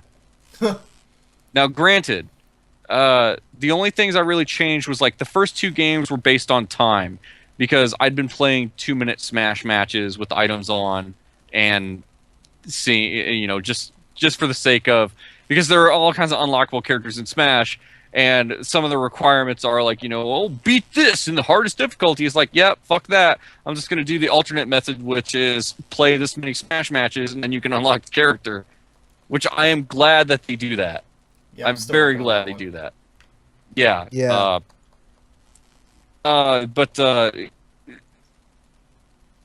But in the third match I did where it was like player lives, because I've heard some people say that if you were to train your amiibo figure to the point where you only play in matches with no items, if you then got that thing all the way up to level 50 and then played in a match that used items, apparently they wouldn't know what to do. Like, I don't know if that's true or not, but it'd be kind of funny if it is.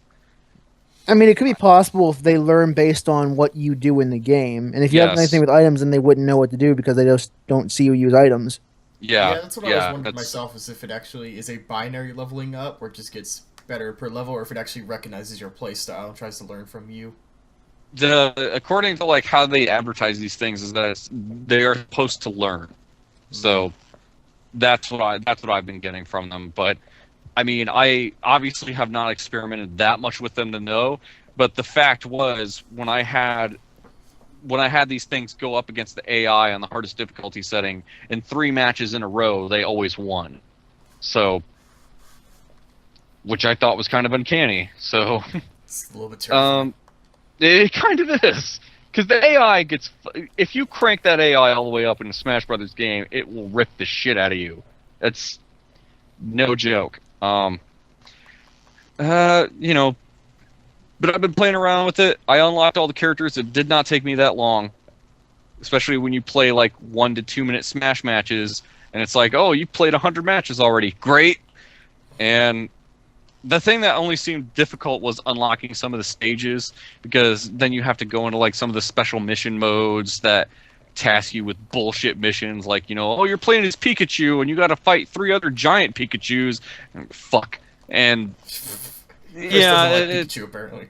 he's never really been a character I care to play with much. Yep, me neither. I do like some of the changes to the roster. Like, I want to say there's at least 4 different Pokemon that are... No, there are 5. There are 5. Because Pikachu, Lucario, Jigglypuff, Charizard by himself. So there's no Pokemon trainer. Right. It's just straight up... Yeah, just straight up Charizard. Because if anybody was butthurt at the idea that the Pokemon trainer was cut in favor of Charizard, I'm pretty sure nobody cared. Because it's like, of course, because the Pokemon trainer was like, oh, well, you could play... Because who gave a shit for Ivysaur and Squirtle? Some people. Fucking nobody.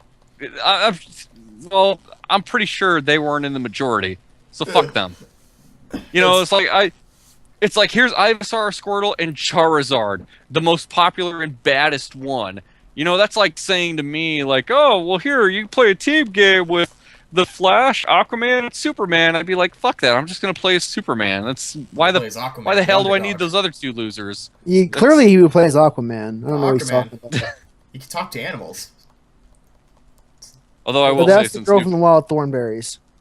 Oh, same difference, right? Aquaman's this new 52. They've given him more abilities than that, but still, it's like, of course, I'm just gonna play as this one awesome character. Fuck these other two, idiot. So, what was I thinking? The last Pokemon. You know, obviously- what's his face? What were you thinking, Chris? Last Really? Pokemon's one whose name I don't know. It's like Lizarios or something like that. Greninja. Sure, that's close enough. He's the frog ninja who wears his tongue like a scarf. It's a pretty cool character to play. He's kind of cool. Yeah. I know there was something. Sorry. Somebody was saying to me about, like, oh, Greninja's just there to promote X and Y, but I guess they had decided on the roster before X and Y had even come out. So I don't know how guess. true that is, but I guess. I don't know. Why does it matter? Because he's probably my favorite Pokemon out of all of them in terms of Smash characters. Oh, what, He do you, is what do you think about the badass. Mewtwo DLC? It's got Mewtwo in that it. the Mewtwo DLC, from what I understand, is for people who buy both the Wii U and the 3DS version. I guess that's what I get then. And But I the like thing Mewtwo. is, it's not, and I don't think it's out yet, so I can't really speak to that too well. But I'll tell you all about it. Like, I mean, conceptually, what about the idea of Mewtwo as DLC in Smash Brothers? I would not be surprised if it was just fan outcry and them going like, well, like, because the thing I was going to mention to Chris is that there's actually a lot of clones in this game. Like, just Yes, straight up there characters are. who are like other characters, and Mewtwo would be like the fourth character with a charge B attack that charges a ball of energy that you later shoot between Samus, Lucario, not Ganon. Shit, there's like at least one more or two more that have a Yeah. charge B to Yeah. charge a ball attack. yeah, as well So as Mewtwo's like, just another. because I know I had pulled up some article where Sakurai was talking about why some of the clone characters exist, and he was basically saying how some of them he wanted to just do alternate costume versions of, but some of the complexities of it wouldn't allow for it. Like, he wanted to make Dr. Mario a costume for just regular Mario, but he figured there would be people butthurt about that, so he just left Dr. Mario in as a separate character. But as far as like some of the other characters, like there's this chick Lucina who is Yes. basically a female version of Marth. Yeah, she's from Fire Emblem Awakening. Yes, The new one. and And, as well as like, I think that's cool because like I like Lucina, and personally, like, even though there are clones, people bitch about it. I don't mind if only because there's what 49 characters. So at Yeah, some point, it's like fuck exactly. it, whatever. Like if they're slightly different, I get to play as the character that I really like, so it matters to me. I mean, I'm sure there are some people that are still, you know, a little miffed about some of the cuts they make. Like Starwolf isn't in this one, which, yeah, I kind of miss him, but oh well. Some of the guys in the Structor are mad that Roy didn't make the cut. yeah, that's a really Yeah. weird one because Roy actually played Yeah. differently. Like I remember back Yeah. in Melee, him and Marth were like really different. Because like I He had think a really in the cool Wii, B attacks. yeah, because I think in the Wii version they had like him, Marth, and Ike, who was from the GameCube game. Yes.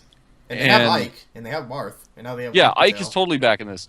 Yeah, so you have Ike, but they also, instead of Roy, they have this like magician dude. Fuck, I can't remember his name. Robin? Oh, Robin from Awakening. Yeah, it's the Yeah, partner yeah, yeah. character from Awakening, which is really Yeah. weird because it's a customizable character, It's but fucked the up. Smash version isn't. So it's like, yeah, that I would have chosen Roy over that one because you already have an Awakening character. So some of it Yeah. definitely feels a bit like, I'm not gonna be super cynical and say it's all for marketing, but when you see stuff like that, you're like, that seems a bit marketing-like because who really wanted to say, I want to play as this one version of a player-created character? That seems so weird. But you know, again with so many characters, it stops mattering to me. And you know, you can And play hey, maybe as Roy your will be me. DLC. That'd be cool. I haven't played as the Although Mii actually, yet. the Mii Fighter thing was also in the 3DS. But yeah, it's, and the Mii Fighters are kind of interesting because you basically have 3 different fighting styles you could choose from. Either you want him to just be barehanded and use fist attacks, or you want him to have a sword, because why not have more people with fucking swords in this game? So many sword characters. And there's also like a blaster permutation, which is like, here's a Mega Man-esque arm cannon that your dude can have. But the main ones that I played around with are just just the fist style, which is what I use for my me personally. I almost thought about like just using my individual me for all 3 styles. I was like, I don't want to do that, so I just used the me's on my friend list for the other 2. Like, Oh god. Sam, I actually used your. Oh, I God. used your me for the shooter fighting style, dude. Because I was like, yeah, I'm gonna make him the shooter type. Why not? Sure, why not? I play a lot of shooters. And put him in this fucking vampire outfit that they have in there for whatever stupid reason that they have. Oh, I should get a picture of that because I want to see that. Oh yeah, I will. Oh, I have an SD card now for my Wii U, so I can totally. Yeah, that's a really weird thing. Is that a fucking console with a hard drive is like without an SD card you can't take pictures. Like, yeah, what? that's so fucking dumb. It's like I have a can't 32 save them gig. locally. Yeah, I have a 32 gig drive on here, and the game is super snippy about where it saves screenshots to. Like, So weird. That's such a Nintendo thing, though. but it's like, you know, people are posting shit on the Miiverse all the time. How are they doing that? Like, I guess you can save them just to post, but then they can't be like saved to the actual internal drive. I guess I don't fucking know, but In temporary memory. It probably just has something to do with the way Nintendo writes stuff to their hard drive. I guess I don't know. I mean, but you know, I had a 2 gig SD card that I have not really been using since I don't play around my DSi as much anymore. Not to mention, I wasn't really, you know, the only reason I had that in there is if I'm going to take pictures of that thing. But since I own a smartphone, why the fuck am I going to do that? So I just cleared the memory on it and put it in my Wii U and said, there you go. Now if I want to. Now, when I want to take humorous screenshots of 2 Yoshis that make them look like they're humping each other, then there you go. Oh, so Problem solved. You won't allow for the body pillow humping, but Yoshi humping, it's all fine. As well as Captain Falcon in his plain white outfit, you know, doing his high kick and saying, "Look at my dick, though." Like, it's like the sex did you see my dick? Captain Falcon. Oh, Captain Falcon Smash. said, "Will you look at my dick?" Yeah. That's what he's actually, when he says show me your moves, he's actually saying show me your dick. You just can't hear it. Yep. He Captain totally Falcon, is. Confirmed pedophile. Oh god, no. Okay, now you went too far, man. That was No, okay. roll I back. had a perfectly fine, Show me your nice dick joke. humorous joke, and you just had to go into pedophile Yep, territory. just What the fuck, man? I'm all about the kids. Going into pedophile territory, episode 17. Yeah, that'll get a lot of views for all the wrong reasons. Let's no. Let's just move on from our lives. I'm a changed man. Everything has changed. Hashtag alternate titles. I've only played a little bit of online matches with Smash. Let me tell you about my experiences from 20 minutes ago. Yes, please do. They're fucking horrendous. It's probably the worst online I've ever seen. I'm playing Hyrule Warriors now because I couldn't play online. Because it's just like every 2 seconds it goes from 3 frames a second to stopping. And then I pulls up a little loading screen that's like, hold on, what are you guys actually doing? Which is funny because either 1, they have dedicated servers, which I doubt, which would be being crushed, or 2, it's peer-to-peer, and in which case they're choosing the worst internet connection, because I have a perfectly fine one for playing 4-player Smash, and yet I guess I'm never the host. Because every connection I've been to, I've not gotten to a single match that played at 60 FPS the whole time. I know. I did a one-on-one match with my buddy Umbra, and yeah, we would have a few lag spikes here and there. It wasn't like it was persistent. There were times where it would get to 60, but then sure enough, it was gonna lag and slow down for a bit. So I don't know if that's because of the volume of the game and the fact that it has just come out this weekend, you know, at the time of this recording. I mean, when I played it with my friends on the 3DS, it was fine, for the most part. So I don't know if it's just they're, like, in California or something like that, or if you're even out of the country. Yeah, I don't know. And I mean, like, I have not had any issues with Mario Kart 8. I don't think I've had any lag playing that game online. And, you know, and that's a game that supports probably a greater number of people. But then again, in a racing game like Mario Kart, I'm pretty sure you can get away with a lot more like fuzzy logic than you can in a fighting game like Smash. Yeah. And I use the term fighting game loosely, obviously. I don't want to... It's a party game, Sakurai says. Yeah, I don't need the FGC fags. Tripping! But I'm tripping all over! I'm tripping all over my trips. I keep tripping on myself. I haven't seen tripping yet. Thank I don't think it's goodness. in 4. It's not in the new one. No, Yeah, no, it's not. Because they knew it was a fucking mistake. that would be a great thing to toggle in the options. Allow tripping? Yes. Yeah, well, they could have made that optional. That would have been the That would have been that would have hilarious. solved all the problems, literally. Every problem ever with Smash would have been solved by tripping toggles.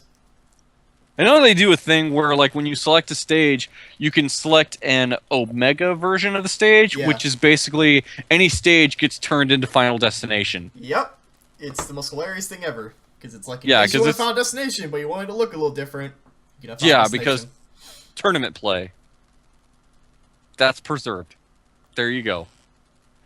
Oh man, what was it? I think the last thing I was going to mention was like the 8-player Smash. Now, obviously, I don't have enough people in this house to do 8-player local play, because that was a big thing. The 8-player mode is local only. You can't do that online, which would feel like a missed opportunity. But given the fact that that game is having trouble trying to put 4 people online, yeah, Kind just of a nightmare. but luckily, since you could do just about anything with just AI, I did the 8-player Smash with AI, and holy shit!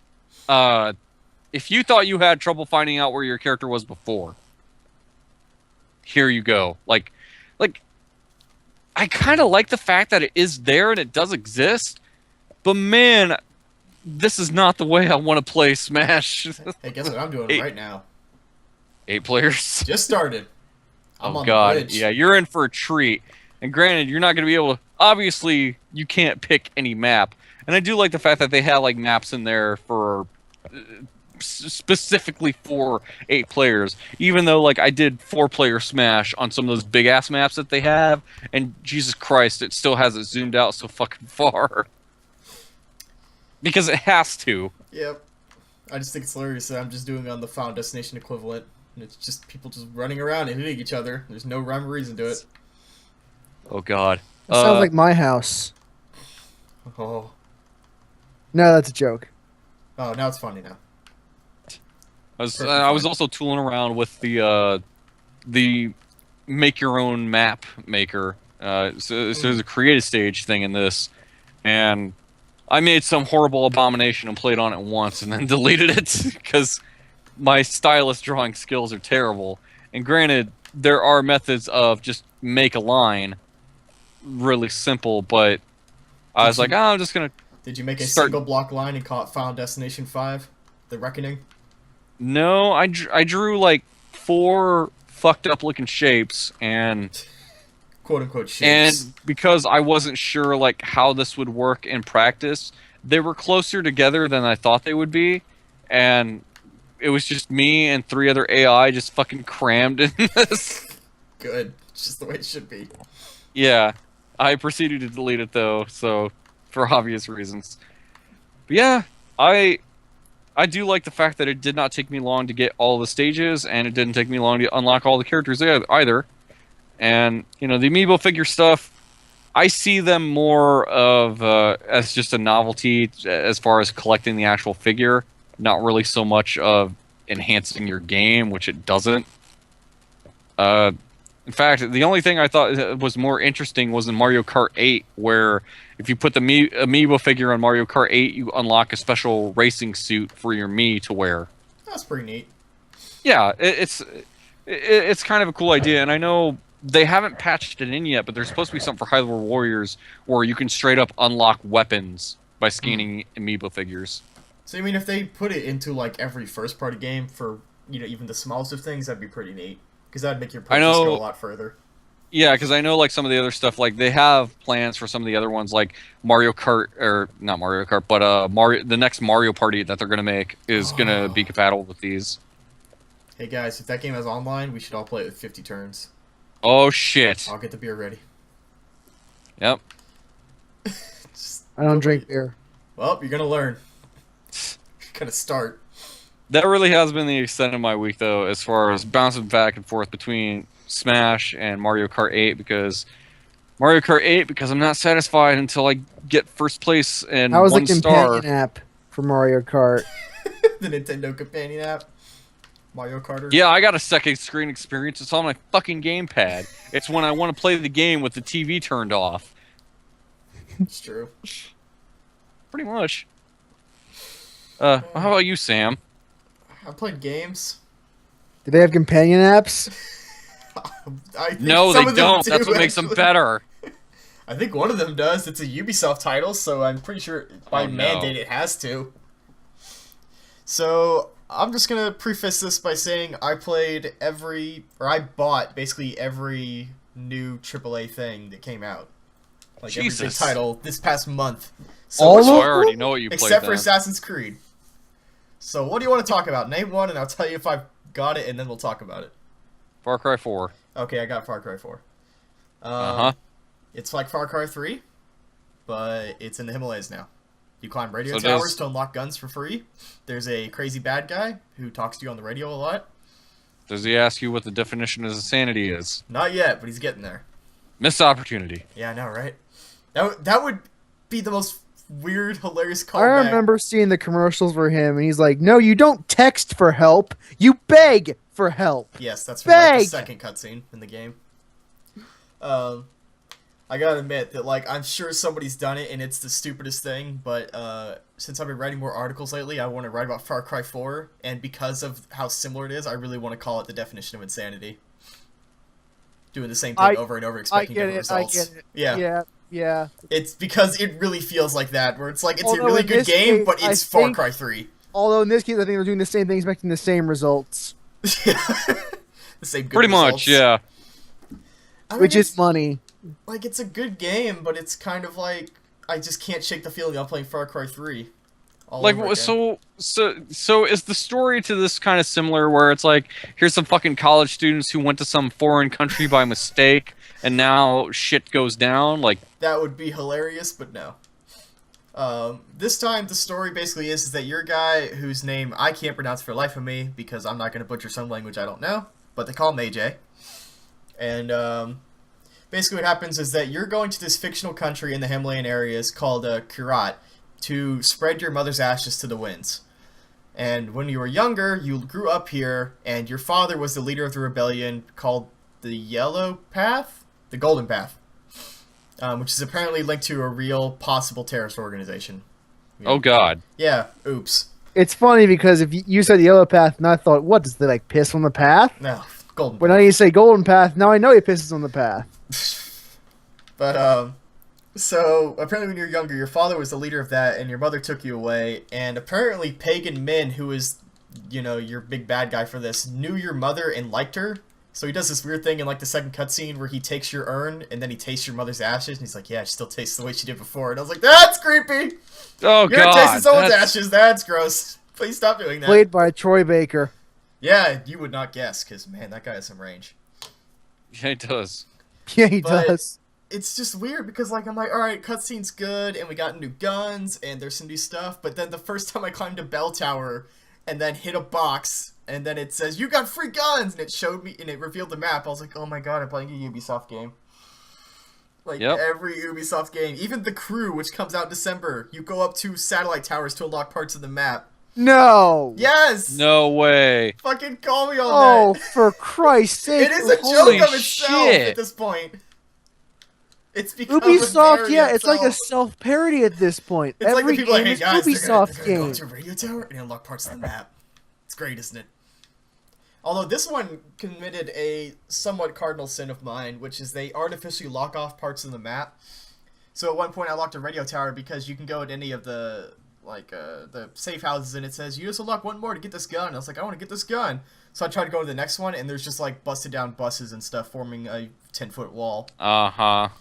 And since I don't have the wingsuit yet, there's like no physical way I can get a hang glider over there to fly over it. Oh. Yeah, because I don't know if you're like me, because I like to do all that stuff. Yeah, Like, before like anything else. even though I know it's stupid of me to do that, that's what I want to do. Apparently, also, Jeff Gersman has said that there's a part in the far north, I think, of the map, which is like a big fortress. And if you try to go there, you have to cross over water. And apparently, when you try to swim or jet ski or whatever over there, it doesn't like bombard you with missiles or you get shot from somebody. It literally just says out of bounds, transporting you back to the part of the map you can go to. They don't Wow. even synchronize you. Like, it's funny because you got the opportunity to do like a GTA or like, you know, Halo 3 Guardians, where it's just like you go outside the map and you just get blown to bits by missiles. I was like, that would have been great. Or like GTA, it's like, there are bad storms in the area, ain't going that way. Like, yeah. Well, in GTA, you get like a high wanted level. Like there was a real world repercussion for doing so that would ultimately get you killed. yeah. GTA 4, like you could cross the area to the next area, and if you could evade the police, you could hang out in that new area. There's just nothing to do. But that's my prerogative. That's what I want to do.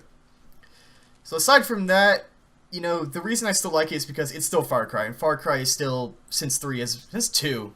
I'll argue that has been a great series. I can't help but think of that Photoshop where they had Shrek on Pigman's body and it said Farquaad. Hell, since the first game, it's...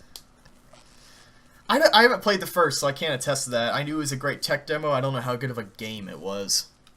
I remember it being a really good game. I still have my original PC copy of that. So it's aside from the weird console stuff like Far Cry Vengeance, it is a known good franchise without a failure. Yeah, like those you avoid with a fucking passion. Like don't go anywhere near those. The only exception being Far Cry Instinct, which was the Xbox/Xbox 360 game that they made, which those were good. Okay. Those were kind of interesting, and it had a different take on the PC original game, but yeah, the original PC game, that was also pretty good. I think at one point they actually straight up released that first original game for download. Yeah, I mean it's available for download on stuff. Like you can get it on Steam and stuff. What do you think about Far Cry 2, Chris? Out of curiosity. I didn't play too much of it, but Far Cry 2 really was kind of more of a beginning of the more open world GTA style. Well, I don't want to say GTA style, but just kind of the more open-ended map kind of stuff, because original Far Cry was level based, but the levels were huge. It was essentially what Crysis was, for those who might not know. Yeah, the levels were very, very big. But Far Cry 2 was really where the open-ended map stuff kind of got started. And while there is something of a story there, it's not really. It never really feels that important, because it was this whole thing of you got something injected in you, and this guy that you're hunting down, because the characters never really felt like they had any kind of say in the story at all, because you had 4 different characters to choose from. One of them just so happened to be Jack Carver, who's the guy from the first game. But it's not like they speak or do anything. They are just there. Yep. So the experience is the same no matter who you're playing as. So, yeah, Far Cry 2 was it was this thing of, it's minimal as far as presentation, but there's a lot of stuff you can do, and you can run around, and boy, that fire looks pretty. That's kind of what I remember about it. Yeah. It's funny because just like with Dragon Age Inquisition coming out, when Far Cry 4 released, people started talking about the older games, and people mentioned 2 and how much they love 2, and I was like, I remember though at the time people were not huge fans of the game. Critics loved Far Cry 2 for some reason. The consumers couldn't stand Far Cry 2. It was a game that I love now, but I found it really hard to love when it came out, because just every bit of the beginning wants you to hate it. Just it's huge, and your guns are all rusted and broken, and it's really fucking hard, and just constant barrage of shit. But the further you get in, it just gets incredible later on. Yeah, and there wasn't any kind of real narrative. The first game had a story and a narrative to it. It needed a narrative really late on. It was weird. Yeah.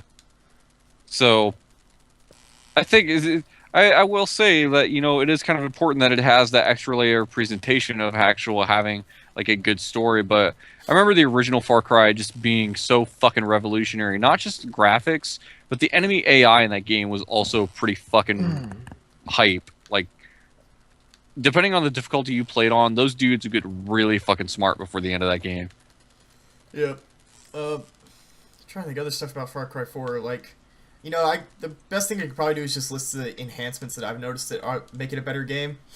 One of which is that there's a new auto drive button, because they've changed the driving controls to where it's Halo Warthog style, where you push up on the stick to drive, because you can shoot with left and right trigger now. So they have a new thing where if you click in the stick, or if you're playing on PC, I think it's shift, and you go into auto drive, which will just take you to the waypoint. It'll just drive on the road for you. Huh. So it's funny this is made for combat, but I kind of took it as a way to just hit that and then just enjoy the scenery. Like I could just look around and be like, oh, look at the pretty Yeah. mountains. Like it was this really weird like tourist mode or something. It's like just hit a waypoint and just like, all right, I got 5 minutes, just hang out. So that's been pretty neat. The secondary big thing they've done is they've added a new style of enemies. I think they're called hunters, which are basically guys who use bows and arrows. They can you can tag them with your camera, but only for a few seconds, and they can call animals to kill you. And they are very hard to beat. Like, they will fuck up your day, and you'll never even know they were there. So it's a pretty interesting new enemy style to fight. But, Far Cry 4, like, I'll probably more to say when I've played it longer, because unfortunately I haven't played any of these new games very much, because there's so many of them, but I've really been enjoying it just because I really love Far Cry 3. If you don't like 3, you're not gonna like 4. Like, period. Also, thus far, I found the characters to be less appealing than 3, but we'll see how that goes. Mm. Do you know the definition of layers? I know the big thing about 3 was that, like, the main villain that they had, that fucking actor basically just looked just like him. Yeah. It just... And the guy... That actor is the reason that character's even in that game, not... Yes. Honestly. Like, that's a true story. Like, it's, like, not only the fact that he looked like him, but the dude really liked playing him and actually had fun doing it. Like, that's also what was really awesome about that whole thing. Like, I still remember, like, those live-action shorts that they did. Like... Oh, God, yeah. Yeah, like, those are pretty good, and... I remember the initial trailer for that game, and it was awesome. Mm-hmm.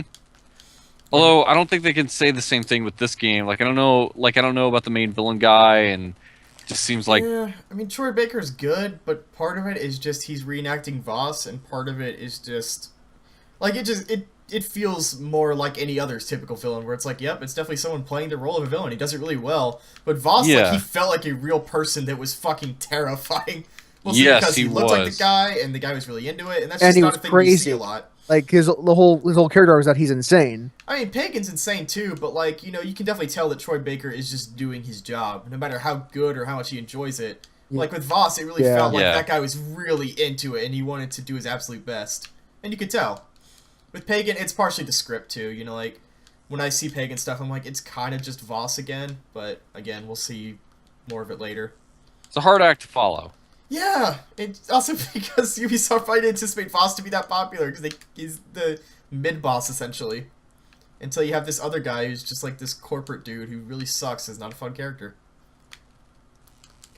Yeah. Yeah, but we'll see. Always blame the corporation for ruining games. So... My one-sentence review of Far Cry 4 is the definition of insanity. There you go. But it's good. Well, it might be the definition of insanity because, again, if you're doing the same thing expecting the same result, that's not insane. Same thing expecting different results. No, but he's expecting the same results, expecting money. They're not expecting different results, expecting the exact same results they got the last time. When, for the most part, they have. What if they do want it to tank so Assassin's Creed will take over? Just merge the franchises. Far Creed. No. Ubisoft doesn't do that. Ubisoft will do the opposite. They'll make more franchises out of it. They will milk Far Cry dry. Yeah, it's really gonna suck when it gets like Far Cry 6. Far Cry 2, cry harder. Cry harder. Yeah. Yeah, I think I heard people talking about... Oh, I'm sorry. Like... Far Cry 2, cry farther.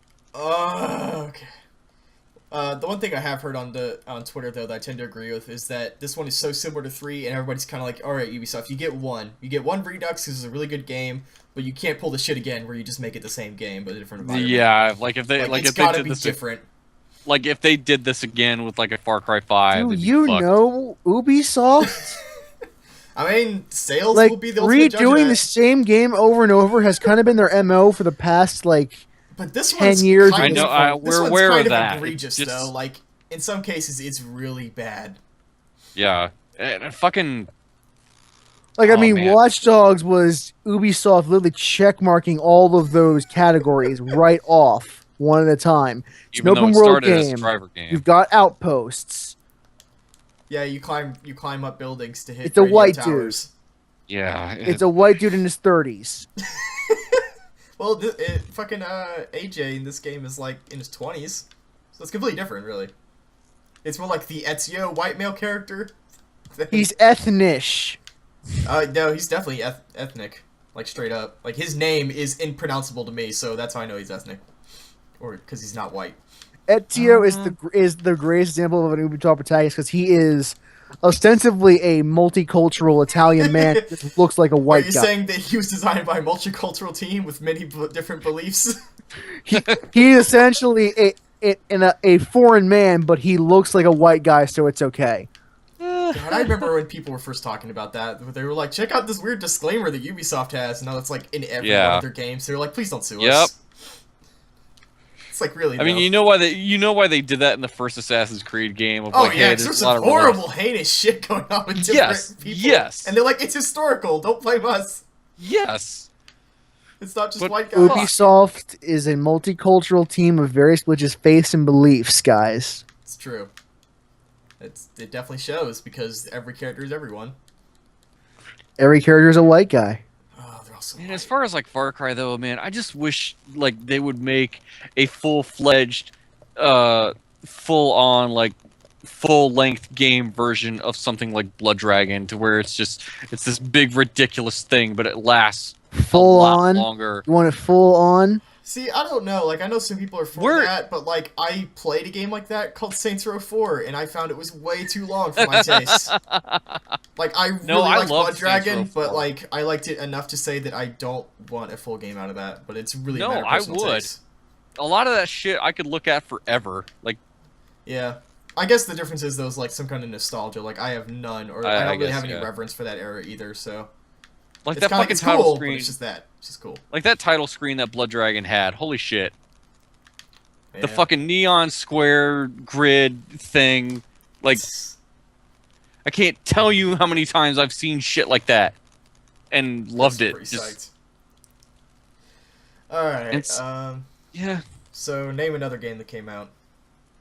Dragon Age Inquisition. Hey guys, I bought Dragon Age Inquisition. Oh god. I played How a lot of that game. How good bad isn't it? So remember earlier, I'm doing a callback here to that time when I mentioned non-regenerating health. There Yes. is no regenerating health in that game whatsoever. Inside a battle, outside a battle, fuck you, What? none. The only way you can heal is either by straight up D&D resting at camp. See, that was or one potions. of the one things I liked about Origins. It's so weird. Like, it works, if only because you set up multiple camps around any given region, so there's always an easy place to go back to, and you can fast travel to them from anywhere. But it was so weird at first when it's like, alright, the battle's over, and I'm at half health. And it's like, well, now I have to waste one of these 8 potions. Which also, bear in mind, there's a potion limit. They get restocked when you go to camp, and everybody shares potions. So, bear all that in mind, too. But somehow it works out. I don't know how, but it does. I just unlocked Yucina. Nice. Apart from that... oh Does God, mana why does- regenerate? No. I believe that's also potions. Stamina regenerates, though. Mana might. In fact, I'm pretty sure it does, actually. I don't know. I don't use a mage. Because then you could just use healing all the time. There's no healing spells in the game whatsoever. They took Wow, really? it. Yep. Jesus Christ! They went full on, like, D&D hardcore with this. Of course, because you guys know how much I love D&D based games. You know how much I love Baldur's Gate. Yep. It's your favorite game. You know how much I just love those. So what's funny is that there are no healing spells, but the best you can do is a barrier, which is basically just a small health bar that you can add on. That they can cast every once in a while, but even that It's a has shield. a decent cooldown. Yeah, it's a shield. It doesn't regenerate though once it's down. My you have to shield's cast it again. deployed. So, oh god, like, I don't even know where to start with Dragon Age. Like, what's the story or something? I guess takes place after Like- Dragon Age 2. Like right after, or is there? Like, do you guys know the ending to Dragon Age 2? Yes. Yes. Okay, it Templars takes- and the mages are at war. Yeah, so basically this starts with a conclave, which is like, alright, so we're gonna get together and talk about what all happened and figure this out. And then that blows up. Like, we don't know who, but somebody blew the fuck out of the conclave. Yeah, I remember And that. killed everybody, including, Sorry about that. what is it, the Divine or something like that? Not the Divine, the Justine, I Fade? don't know. The big person who's like the leader of the Chantry, basically. Which is their Yeah. church. So it's kind of funny though that depending on your origin story, you have different reasons for going there. You know, like if you choose human, if you choose human, it's like you're a human noble and you went there because you joined the military when you're 18 and you showed up as a soldier or whatever. Or no, it's like you intended to get connections and it blew up and you survived. I didn't check dwarf or kunari, which kunari are from the second game onward. Although, no, there was a kunari in the first game, wasn't it? Wasn't that what Sten was? Yeah. Yeah. You just didn't have the horns, so I didn't remember. So I chose as an elf, which basically just says you're a Dalish elf and you're like, what the fuck is going on? So you got sent in as a spy. Which, you know, better than Dragon Age 2 because you can actually choose a race this time. So I got to play as my female elf character. Which Are you sure you don't want to play as Mike Hawk? I mean, I understood what they did with the whole human thing, but I don't feel like they utilized it near enough to qualify. Because they wanted to make medieval Mass Effect. That's what they wanted to do. Yeah. I'll defend Dragon Age 2, but this it's definitely the weakest of the three. I won't. We've talked about this plenty, though. I know. I have not played Dragon Age 2, so I can form no opinion on it. Great. Yet. You will. Not yet. In time, I will when I get around to it. You don't need to play it. Just accept I'm right. No, except I'm right. All right. So here's the dialogue wheel, Brandon. Now you know I can't. You know I can't accept either opinion without playing for myself. You know that. There's no argument here. You know how He's I just am. wrong. You know how I am. I've got to actually play for myself before I form an opinion. I like Chris's idea of he's just wrong. There's no argument to be had. Exactly. So, the story real quick is that you're that, and basically what happens is some kind of like weird green portal rips open in the sky, and you're the only one to survive. So the first thing that happens is you getting beat up, and they're like, "What did you do?" And like, "I don't know what I did." Like, of course, you're like the lone survivor. Portals, not ripping off Valve. Well, it's funny though that when she first starts talking about not having any memory, I was like, "Oh, please, dear God, don't make this an amnesia story." But it's not. It's just amnesia of what happened. Like, you passed out for a couple days, so you don't know what happened between showing up at the conclave and exploding. So you have a whole background, except yes. you missed like you lost the last week of your life. Basically, so I was super psyched to be like, okay, I have an origin that I can talk about with people, and it won't be like, what did I used to do? I'm talking to that in a second, but so from that point What's on, the paladin? So from that point on, the story devolves into you form the Inquisition, which according to Dragon Age lore predates the Chantry and the Templars. What about the Grey Wardens? They're in there. I think it predates them too. I think it's before the Blight. It was basically just like the mass army of everybody against any sort of evil. I don't know. Was there demons prior to the Blight? Is that a thing? I believe so. If my memory of Origins is correct. Okay. Because demons are just kind of like people, like evil spirits that have demons fate. is in like okay. So there's Darkspawn, there's demons. I forget that. Yeah. Point being, I think that it's before the Grey Wardens, but don't quote me on that. So with that, basically, the whole point that I'm at, like 15 hours in, is just rally people. Like, you know, I'm going to the mages, I'm going to the Templars, and then they all hate me because everybody hates me right now. Because everybody thinks I did it. And my hand glows green, and people Did don't you like do that. it? I don't think so. People ask, like, all the You characters don't think so? Well, it's funny, like, every character you encounter is like, so did you do it? And it's like, I don't know. I'm sorry. Like, fuck, what do you want me to say? So thus far, I've just been... confess to the murders, you ignorant prick. Those families deserve peace.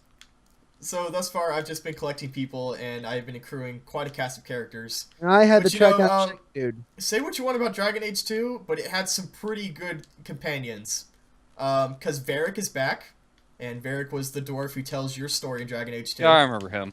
Varric is a way better character now than he even was in 2, because he has a lot more, like, subtlety going on. I didn't know he was an author. He wrote, like, tragedies in, like, Greek style. Huh. Like, fallen heroes and shit. And he wrote a book. At one point, when I had a conversation with him at camp, you get to ask him, he says, whatever happened to Hawk and his companions? And he just tells you the story that you wrote in Dragon Age Keep. Basically, like, depending on who you said lived or died in your story, he's like, alright, so Meryl went on to do this. Fucking Anders is gone. I don't know where the hell he went. This guy's dead. This guy's dead. Although, when you just ask what happened with Hawk, he's like, oh yeah, Hawk just left, and I don't fucking know. It's like, great. Of course. Because he's the player character. Not this, but like in 2 he was. Does anything from 1 carry over? Have you said anything that Mention of the happened? Grey Wardens. Anders is from Awakening, technically.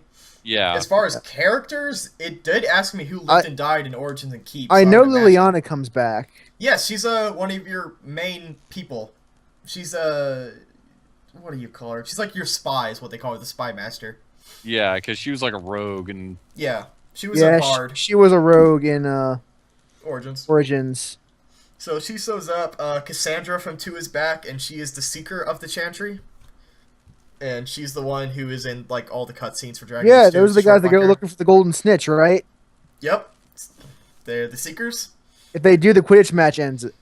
That's exactly what Dragon Age Inquisition's about. Exactly what Inquisition's all about. See, I'm on my game. Yeah.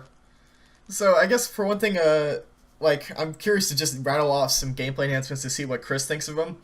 But Chris, do you remember in Dragon Age 2 that the worst thing it probably did for me dialogue-wise was that it had this thing where the up option was always good, middle option was always snarky, down option was always evil every time, no matter what. It was Mass Effect. And it was terrible because all that means is you're not selecting choices, you're just selecting which ending you're selecting a general attitude. Yeah. All it meant, though, when I played it the first time was, I want to be the good guy, so I'll never, no matter how right or wrong I consider this action to be, I will always choose the good one, because the game says it's good. Yeah, see, I have always hated that whole idea of Paragon Renegade.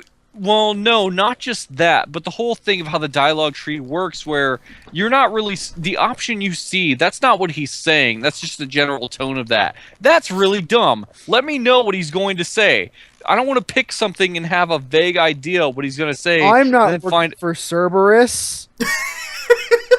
I'm going to see it gets so bad that it just says Cerberus. I'm only using Cerberus right now because I have stuff I need. That is not me saying I am not working for Cerberus, you little prick. Yeah, I mean, that feels like a conceit just so the story can move a certain way. I keep calling it Dragon Age 3 more often than not. I keep calling it Dragon Age 3, but Inquisition, it's kind of like that, but the options are more spelled out and they're more true to what you're actually saying for the most part. Like kind of like the first game. Yeah, the first game was straight up the sentence because you had no voice acting. This one is more like it will contain those words, but it's like half a sentence. You know, it'll be something that'll just be like, tell me about my companions or something like that. And it'll just say, oh, how are my companions doing? Like, you know, it's so dead similar, it's just not exact. Like they don't have voice acting for the character, obviously, do they? Or no, and since 2 they've had it, and they do in 3. There is 2 female voices and 2 male voices that you can choose from. Huh. Jennifer Hale's one of them, right? I don't know. The one I chose... If not, then that's wrong, and they need to put that in. Was she the voice actress in Dragon Age 2? No, she's FemShep. Well, I know that, but I was saying, was she the voice actress in 2 as well? That I don't know, but if it's not, she should have been. I think it's different people, if I'm not mistaken. Okay, so I wasn't expecting the fact that they would have voice actors for Dragon Age 3, but... Oh, yeah. Yeah, it does, and it works out really well. So the thing that they fixed, though, is because I asked you about, you know, the good, neutral, evil. What they've done is that they still have those, but most of your options, basically, you get, like, anywhere from 3 to 5 options on the dialogue wheel, and it's just a set of arrows, basically just saying, this is making a decision. And, you can get to certain points where your decisions will have multiple options, and they'll be just plain icons, and it won't be, like... There's no icon that's angelic wings or like a pitchfork that basically says good or evil. There's like one that's a teardrop, which basically means you're feeling really sorrowful or solemn or melancholy about this. There's one that's like a arms cross pose, which says you're taking in a sort of determined stance against something. There's a heart, which means you're being flirty or casual. And, you know, there's like one that's like a sword, which means you're being aggressive. Now, does the game make it clear which ones are the investigative options and which ones are... Well, there's always a thing that says investigate, and it's a question mark.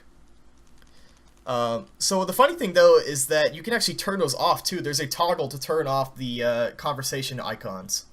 So if you really wanted to, you could turn those off, so that way you had no idea what the inflection is. I think it works out because it's just, like I said, an inflection, not a decision. So I can take a tough stance, and people won't be like, oh, so you're a dick now. You know, because everybody approves and disapproves differently. Yeah. You'll have, like, little things that'll say, like, Cassandra and Morgan approves anything that's morally wrong. Yeah. So far, I haven't seen anything that's just like, it's the worst decision, it's the best decision. It's all...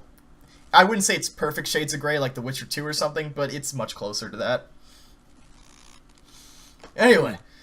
So dialogue's good, characters are good, there's a fucking weird elf I met, her name's Sarah, who's fascinated with bees and stealing people's trousers for some reason. Although she calls...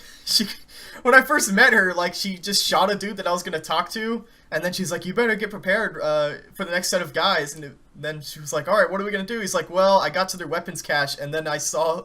Or, like, you got to their supplies, like, alright, I stole their breeches. And you're like, what? He's like, well, I could have stolen their guns, but it's a lot funnier to fight people without breeches. So, you fight pantsless guys. Because Sarah thought it was funny. I don't know. It's to me, just over Dragon Age 2, I'm like, alright, a character with some kind of stupid personality, because that's what I can get behind. So, onto, like, the gameplay is much more like Dragon Age Origins, which I think both of you guys have played. Yes.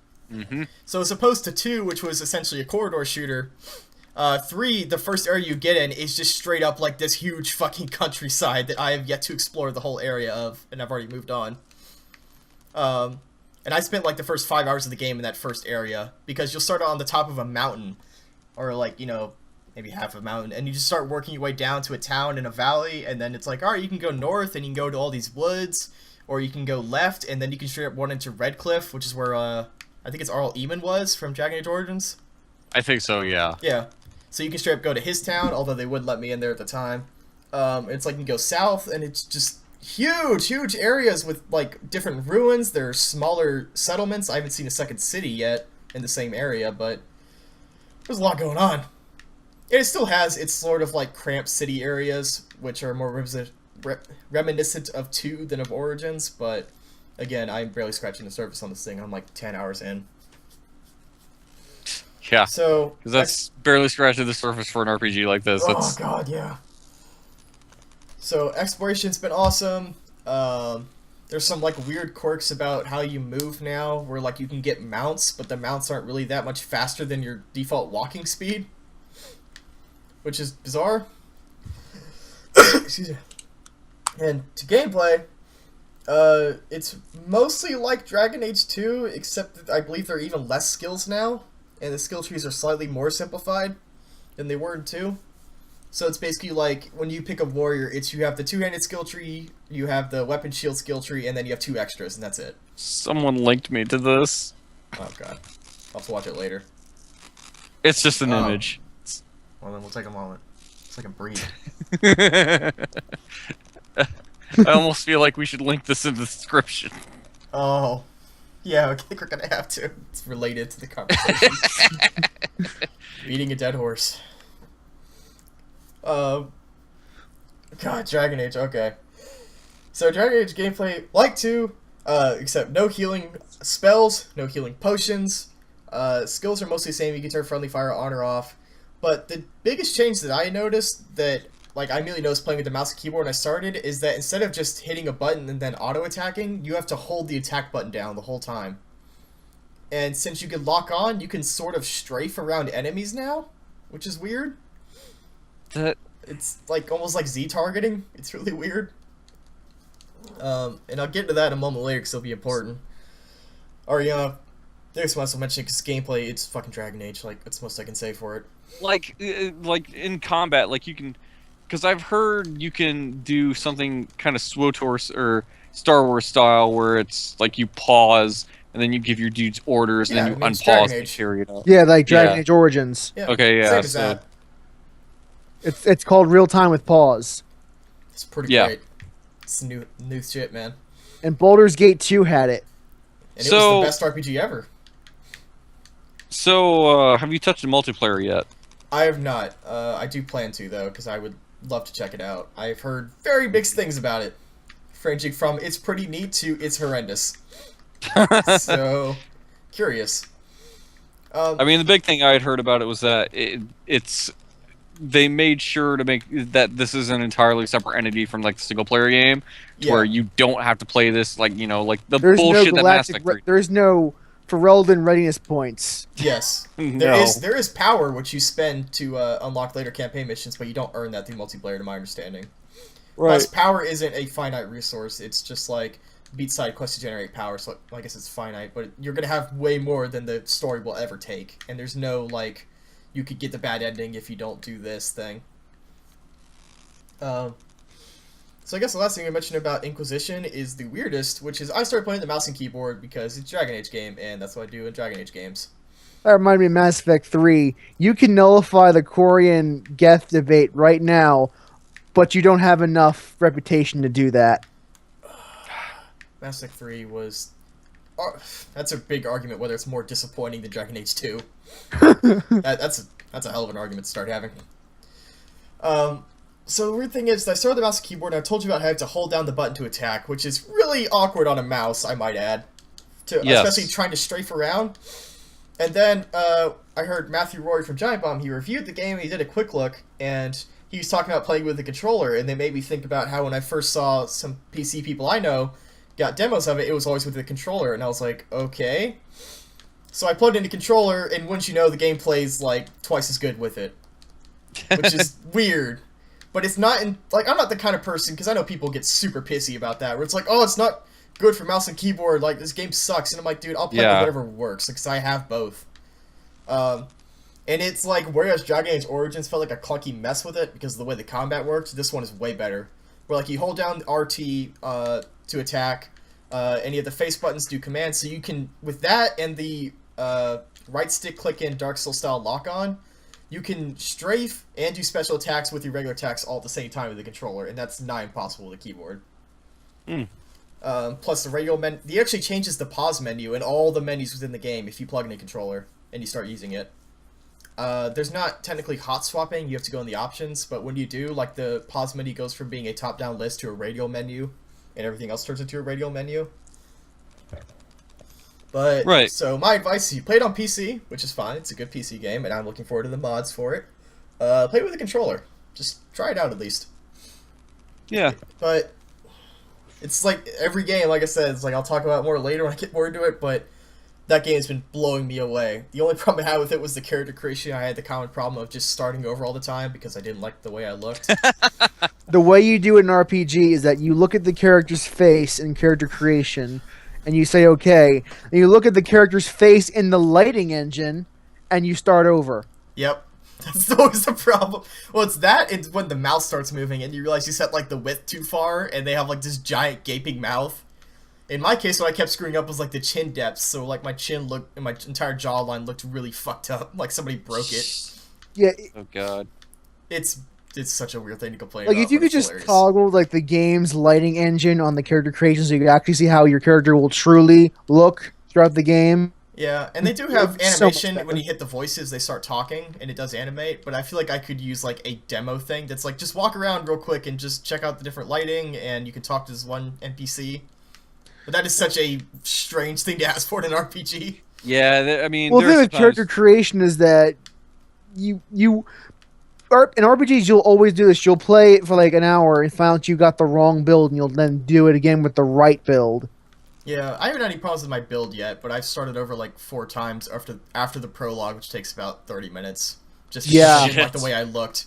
Like, there's a specific moment where you come from inside a building to outside, and the lighting hits your hair, and then you realize you chose the wrong shade of hair. Like, it's just like, oh god, it looks fucking horrible. And you gotta start over. Yeah, you get this nice black tint, and then you go outside, and it's like fluorescent purple. Yep. Well, I chose, like, the dark brown, and then I chose, like, the second darkest brown, and when I went outside, it's, like, super light brown, and I'm like, that's not what I asked for, game! Plus, you can, like, tint your eye color. Again, you could just, like, throw the lighting model out there for you in character creation. You wouldn't have that issue. The character creation has lighting, but it's different lighting. It's, like, indoor lighting. Use the in-game lighting. I don't need to see this character creation bullshit lighting. Yeah, there are games like that where I just say, fuck it, I'm going to go with the like default. in Skyrim, you make character creation in the middle of the day in a town in Skyrim, so you know exactly what your character is going to look like. I just remembered, I was going to see if I can remember what game you could toggle lighting on and off, and it was Skyrim. Had a button to toggle lighting. It's like, do you want to look at it with flat lighting or with dynamic lights on? And it's like, yes, exactly what I want. Skyrim knows what's up. Yep. Dragon Age Inquisition, it seems really, really, really cool. I like the characters, the script seems better written, just everything better than 2. I don't know if it's better than Origins yet, but damn if it's not trying. Yeah. And I think the story is interesting, like, they've come away since Origins, and I wasn't really much for, like, the Stop the Blight, because it's the end of the world. I like this more idea of, like, weird interpolitics, and then there's also this gaping rift that nobody seems to want to talk about because they're too busy fighting. Like, that's kind of the thing that they constantly mention is like, can you stop fighting so we can talk about this giant hole in the sky? It's like, no, we gotta keep fighting. The giant hole in the sky? You mean your mom? Oh. Alright, so throw me another game. I don't know. I might have to check my Steam. I know I had mentioned Smash, but Yep, we're talking about Smash. Was there something else? I know there's at least one more that you guys are never gonna guess. I have no idea. Skimming. Could have sworn there was like one or two more, but I guess not. So the other big release I picked up on Tuesday, because I picked up Far Cry 4, Dragon Age Inquisition, and I also picked up Hatsune Miku Project Diva F2 on the PS3. You fucking weird. I heard about that. It's like Hatsune Miku Project Diva F, except there's different songs now. And Of course. and the first thing I know, so I started playing it. You're that guy that gets DDR every year, even though it's a thing. Well, okay, one, this is the second game of the series, thank you. And two, they brought him over from Japan, whereas before they said fuck it, but they said if it got good enough sales to warrant a sequel here. So if you guys want these, keep buying them. And I'm like, alright, I'll keep buying it then, because I still want more. Has there been a new DDR game in recent memory? Like, what? They must still be going on, right? Because there are new songs every time. There's no way they just stopped. We must never see them. I don't know. There's gotta be like I one guy out there I who don't reviews care every enough to DDR actually game. look it up for myself. I'll look it up later. So, I remember it's funny that I mentioned Diva F2, and there was like one random guy who followed me on Twitter months ago, and he was like, oh hey, you're getting that? That's really cool. It's like, hello random person. We finally have something to discuss.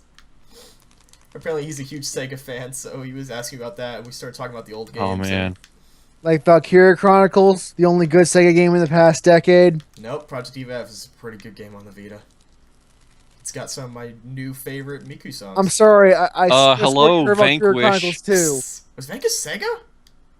It was published by them. Damn. It was a Platinum Games joint, but it was published by Sega. Yeah.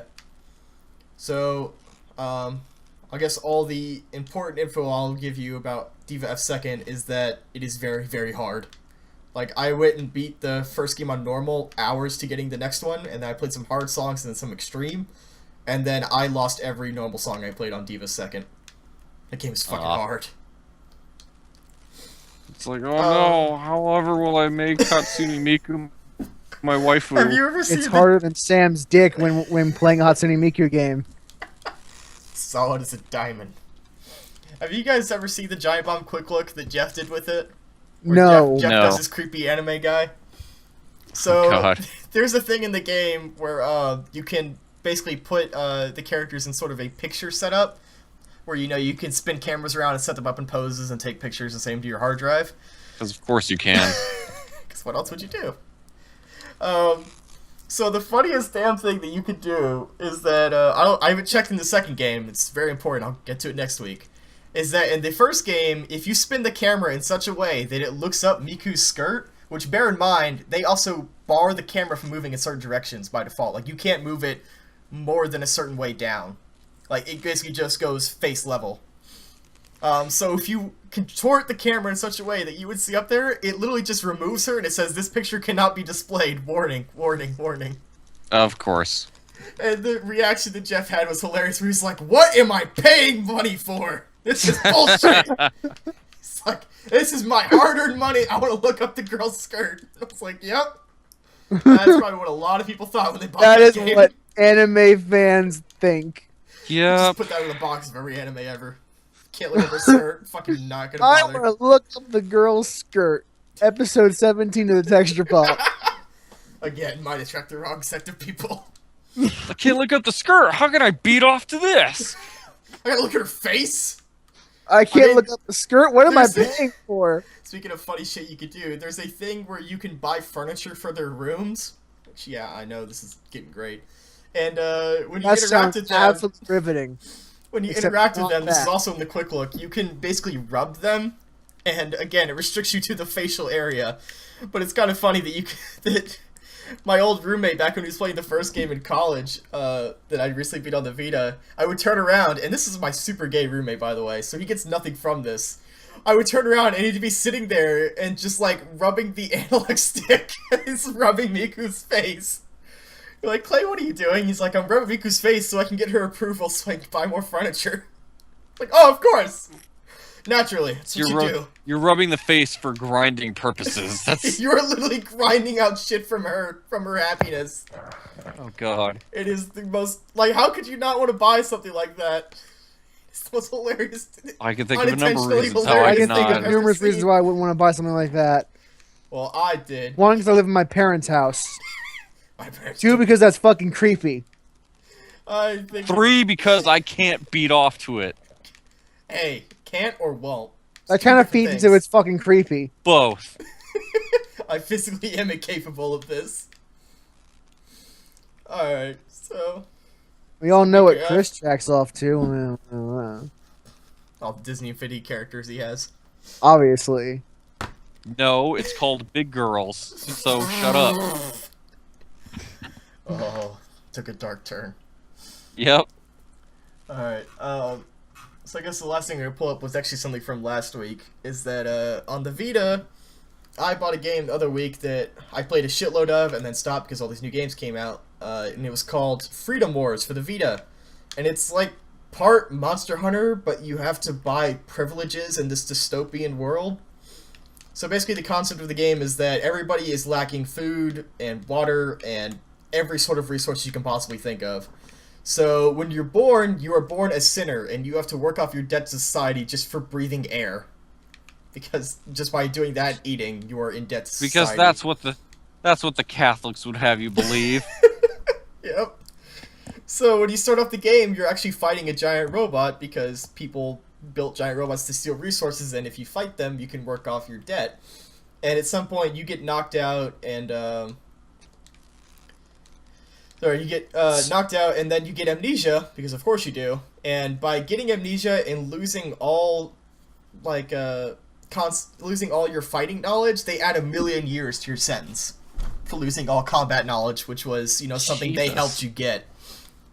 So the concept is sort of Monster Hunter, where it's like take on missions to rescue civilians or kill giant robots or whatever.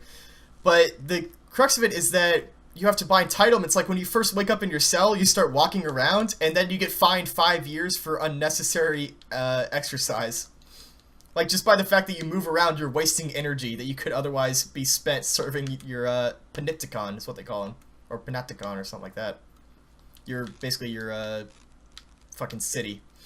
So you have to basically kill monsters to buy entitlements like the ability to sprint, the ability to talk to people of the opposite gender, the ability to talk to citizens who are all scientists, or like you can get stuff like ability to get more guns or something like that. But the first ones are hilarious, like the ability to rest peacefully, because when you first try to lie down, they fine you 10 years for lying down. So you have to buy that entitlement. It's fucking incredible. But it's actually a really good game. It's, like I said, it's somewhat Monster Hunter-esque. I said that at some point, somebody said This I was is wrong. gamer entitlements, what this is. I'm sick of these gamers thinking that they own everything. That's right, you gotta buy these entitlements. I think that's what they call them. I don't know, they're called entitlements or privileges or something like that.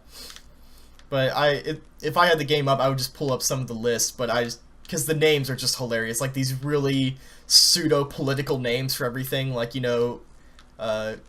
I don't know, like abject use of exercise or something like that, instead of just saying you walk around too much. So, that one, and every other game, I'll talk about more when I play more, but at this point, I got not much. The only other thing I did was either work, and I bought a Blu-ray and a DVD copy of Ghost in the Shell, because I need to figure out which version is better to show my family. One of them has terrible CG, but is upscaled. That's it. I worked otherwise. And I listen to music. And that's it. Alright. I play a lot of games. So, are we good now? Yes, I'd say we are, because I'm about to pass out. Great. Your mom's about to pass out. I've been unlocking characters this whole time. Productive. I've been hunting for treasure chests in Unity. Got that companion app ready? Nope. I was Doesn't playing work, Super Mario remember? World, but Wait, Or I tell you about how you renovate the cafe. no. Yeah, they you know the renovation thing from Assassin's Creed 2 and Brotherhood. yes. It's back. You get a cafe that you had to renovate. Oh boy. I don't really And ever you care know, for that kind of if you thing. renovate the cafe, you get more money from the cafe. So, is there a girl's face I can rub to buy more stuff for the cafe? No, Nah, then fuck it, I don't but care. you can bribe the architects to build stuff for you. Can I look up the cafe skirt? Skirt fay? No, Oh. What? Why the fuck am I even bothering, man? Why am I just playing Project Diva F all the time? because you can get more stuff from the cafe. There's so many things to get for the cafe. I could do that, or I I, think could play we're really- songs. Yep, we're hitting a low. We're Yeah. Yeah, let's just stop. Can here. the low become the high? 5 stars. Thanks, Ubi-bros, for this podcast. Sponsored by Ubisoft. Assassin's Creed, piece of shit. Sponsored What by if we Ubisoft. were actually sponsored by Ubisoft? Well, What were In the would be first fucked. episode, I'd be willing to sacrifice money to. In the first episode, be like, sponsored by Ubisoft. Assassin's Creed's a piece of shit. God. No, I would be We like, never got Assassin's sponsored Creed is again. definitely a game for the PS4 and Xbox One. Assassin's Creed features It such has riveting graphics. things as 4-player co-op. It has graphics. It has lighting. It has graphics and they look. Wait, are we part of Objective Game Reviews now? Yes. People want Objective Game Reviews. There you go. Assassin's Creed. It has lighting. It Some has people graphics. like Arno as a protagonist, but others won't. I love Objective Game Reviews. Have you ever seen that shit on the internet? Like, there's a whole website dedicated to it. It's just shit like that. It's just As an April like... Fool's joke, Jim Sterling once did an objective review of Final Fantasy 13. Oh, Yep. God, that sounds It is beautiful. a game. It It can is a be game. played. Some people will like the lightning because she punches people. Other people will not like the lightning because she punches people. Can't have any sort of subjectivity. Alright. It's been a long one, so if you stuck with us, thanks, guys. I don't think we This was definitely a podcast that you listen to on YouTube or sometimes via MP3s. So, I don't think I mentioned at the beginning, but we did not have viewer questions this week. But if you would like to submit a viewer question, comment, story, recipe, fucking Or whatever, a bad pun. I love bad puns. just submit anything, because I'll read it anyway. It's not like we get so much that I can't read them all.